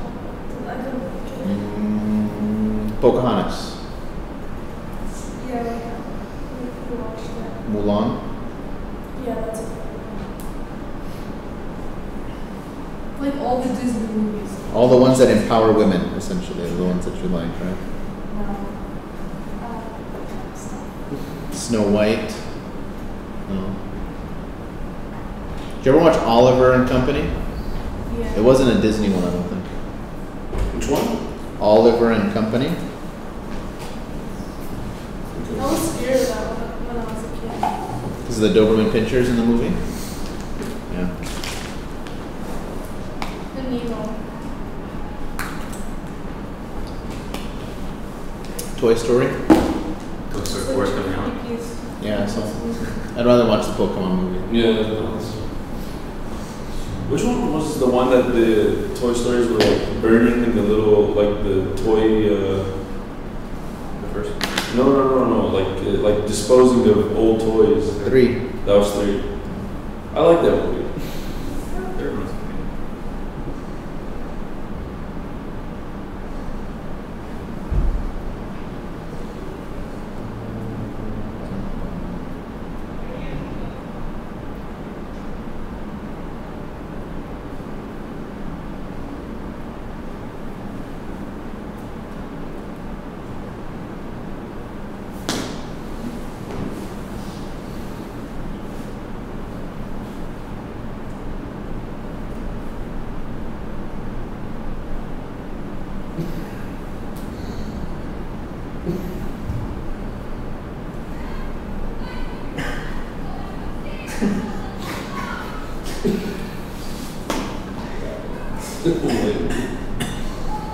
That's too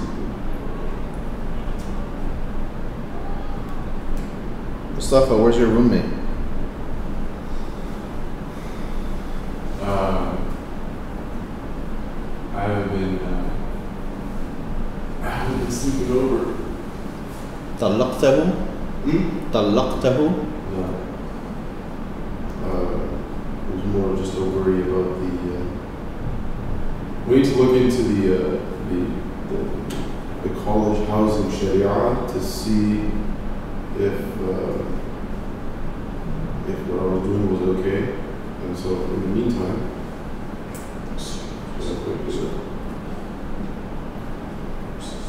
I wouldn't worry about it.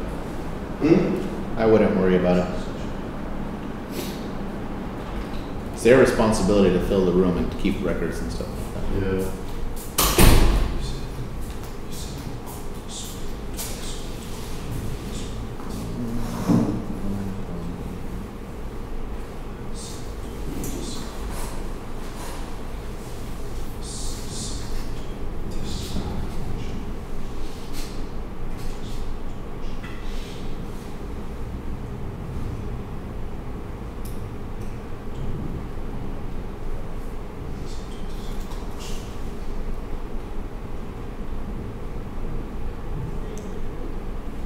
طيب, shall we wrap up? I'll keep you for another 5 or 10 minutes or so.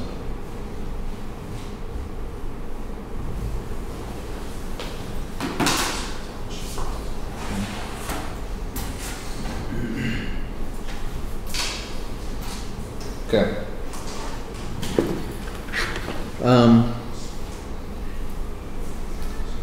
After that, what else do we have? So we did jumla, we did i'rab, preposition, huruf al-jar. Okay. Huruf al-jar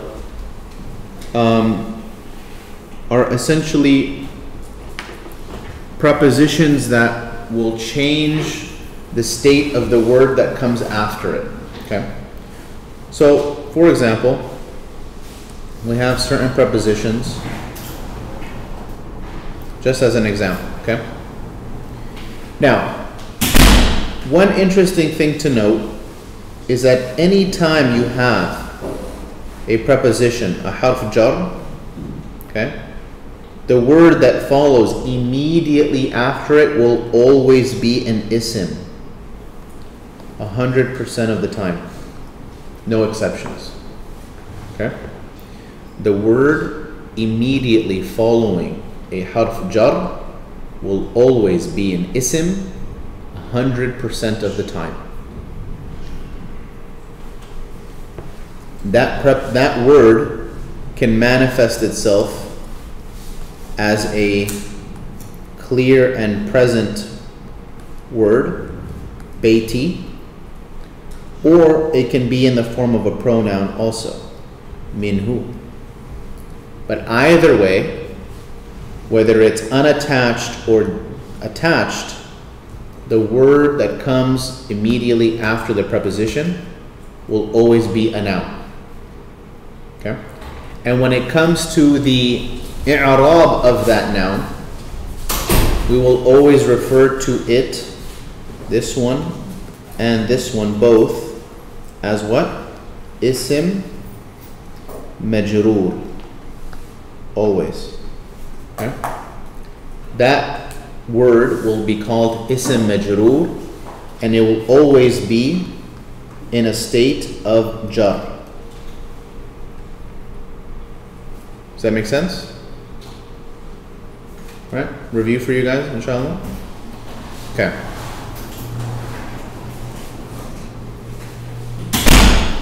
Some very common prepositions. Min, which means what? And ala.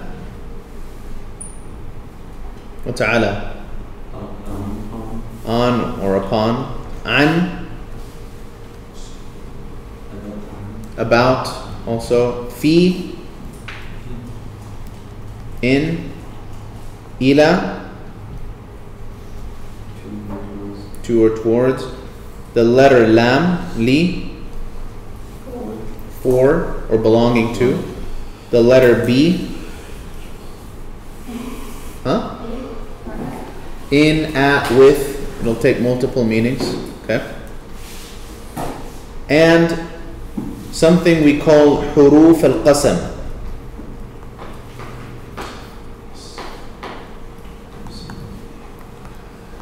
Huruf al-qasam are swearing letters.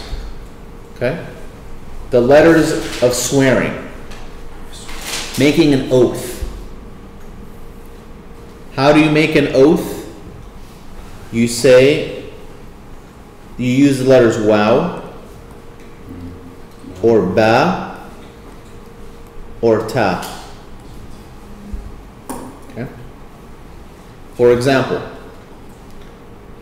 you would say, wallahi. This is considered harf jar.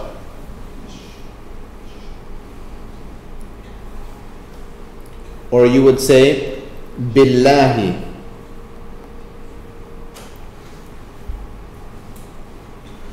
Or that comes, I believe, twice in the Quran, tallahi.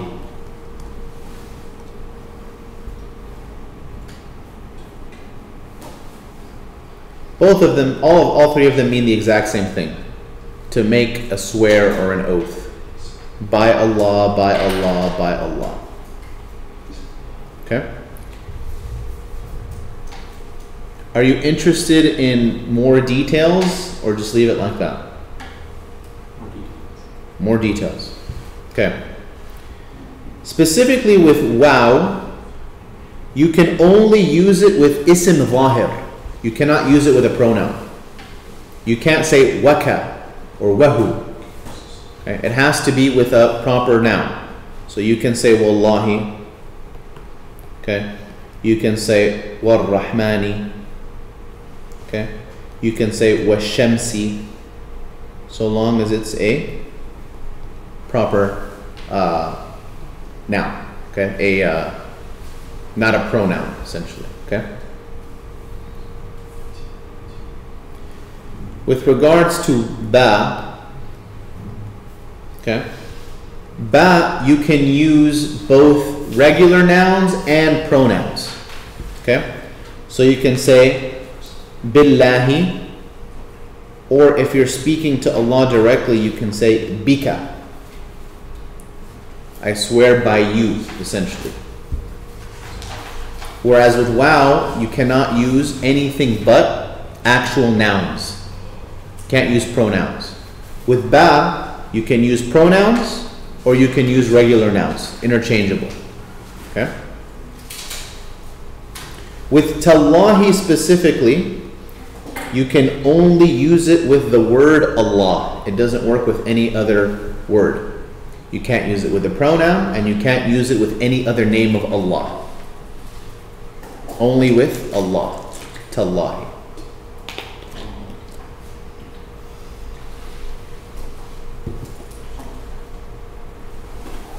Can you guys think of where it comes in the Quran?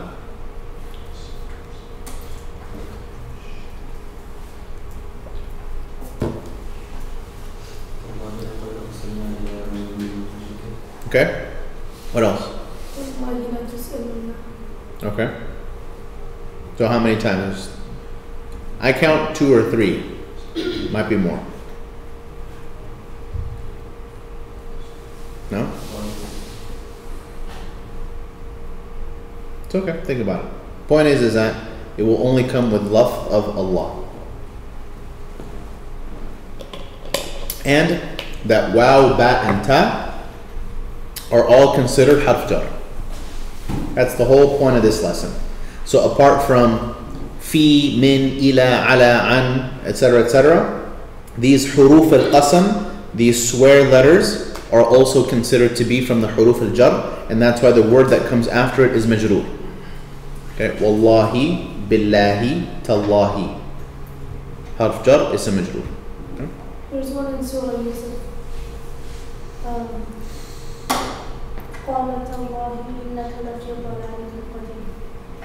There you go. So I think there's one in the last 8 ajza, specifically in 25 or 26, somewhere around there. Anyways, or sorry, 23, 24, something like that. Anything else? Any other questions? Was the review helpful? Did you learn something new?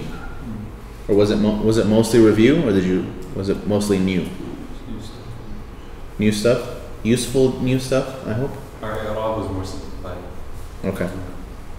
Time to step the game up. Anything else? Alright, then I'll let you guys go. Have a wonderful break, inshallah.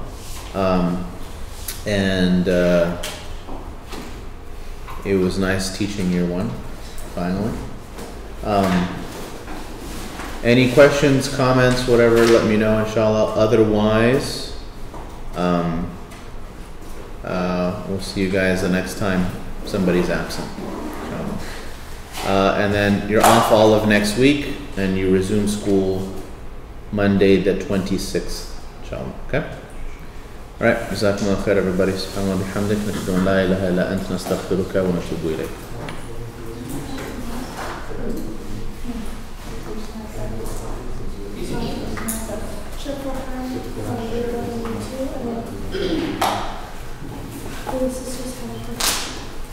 Is Sheikh Farhan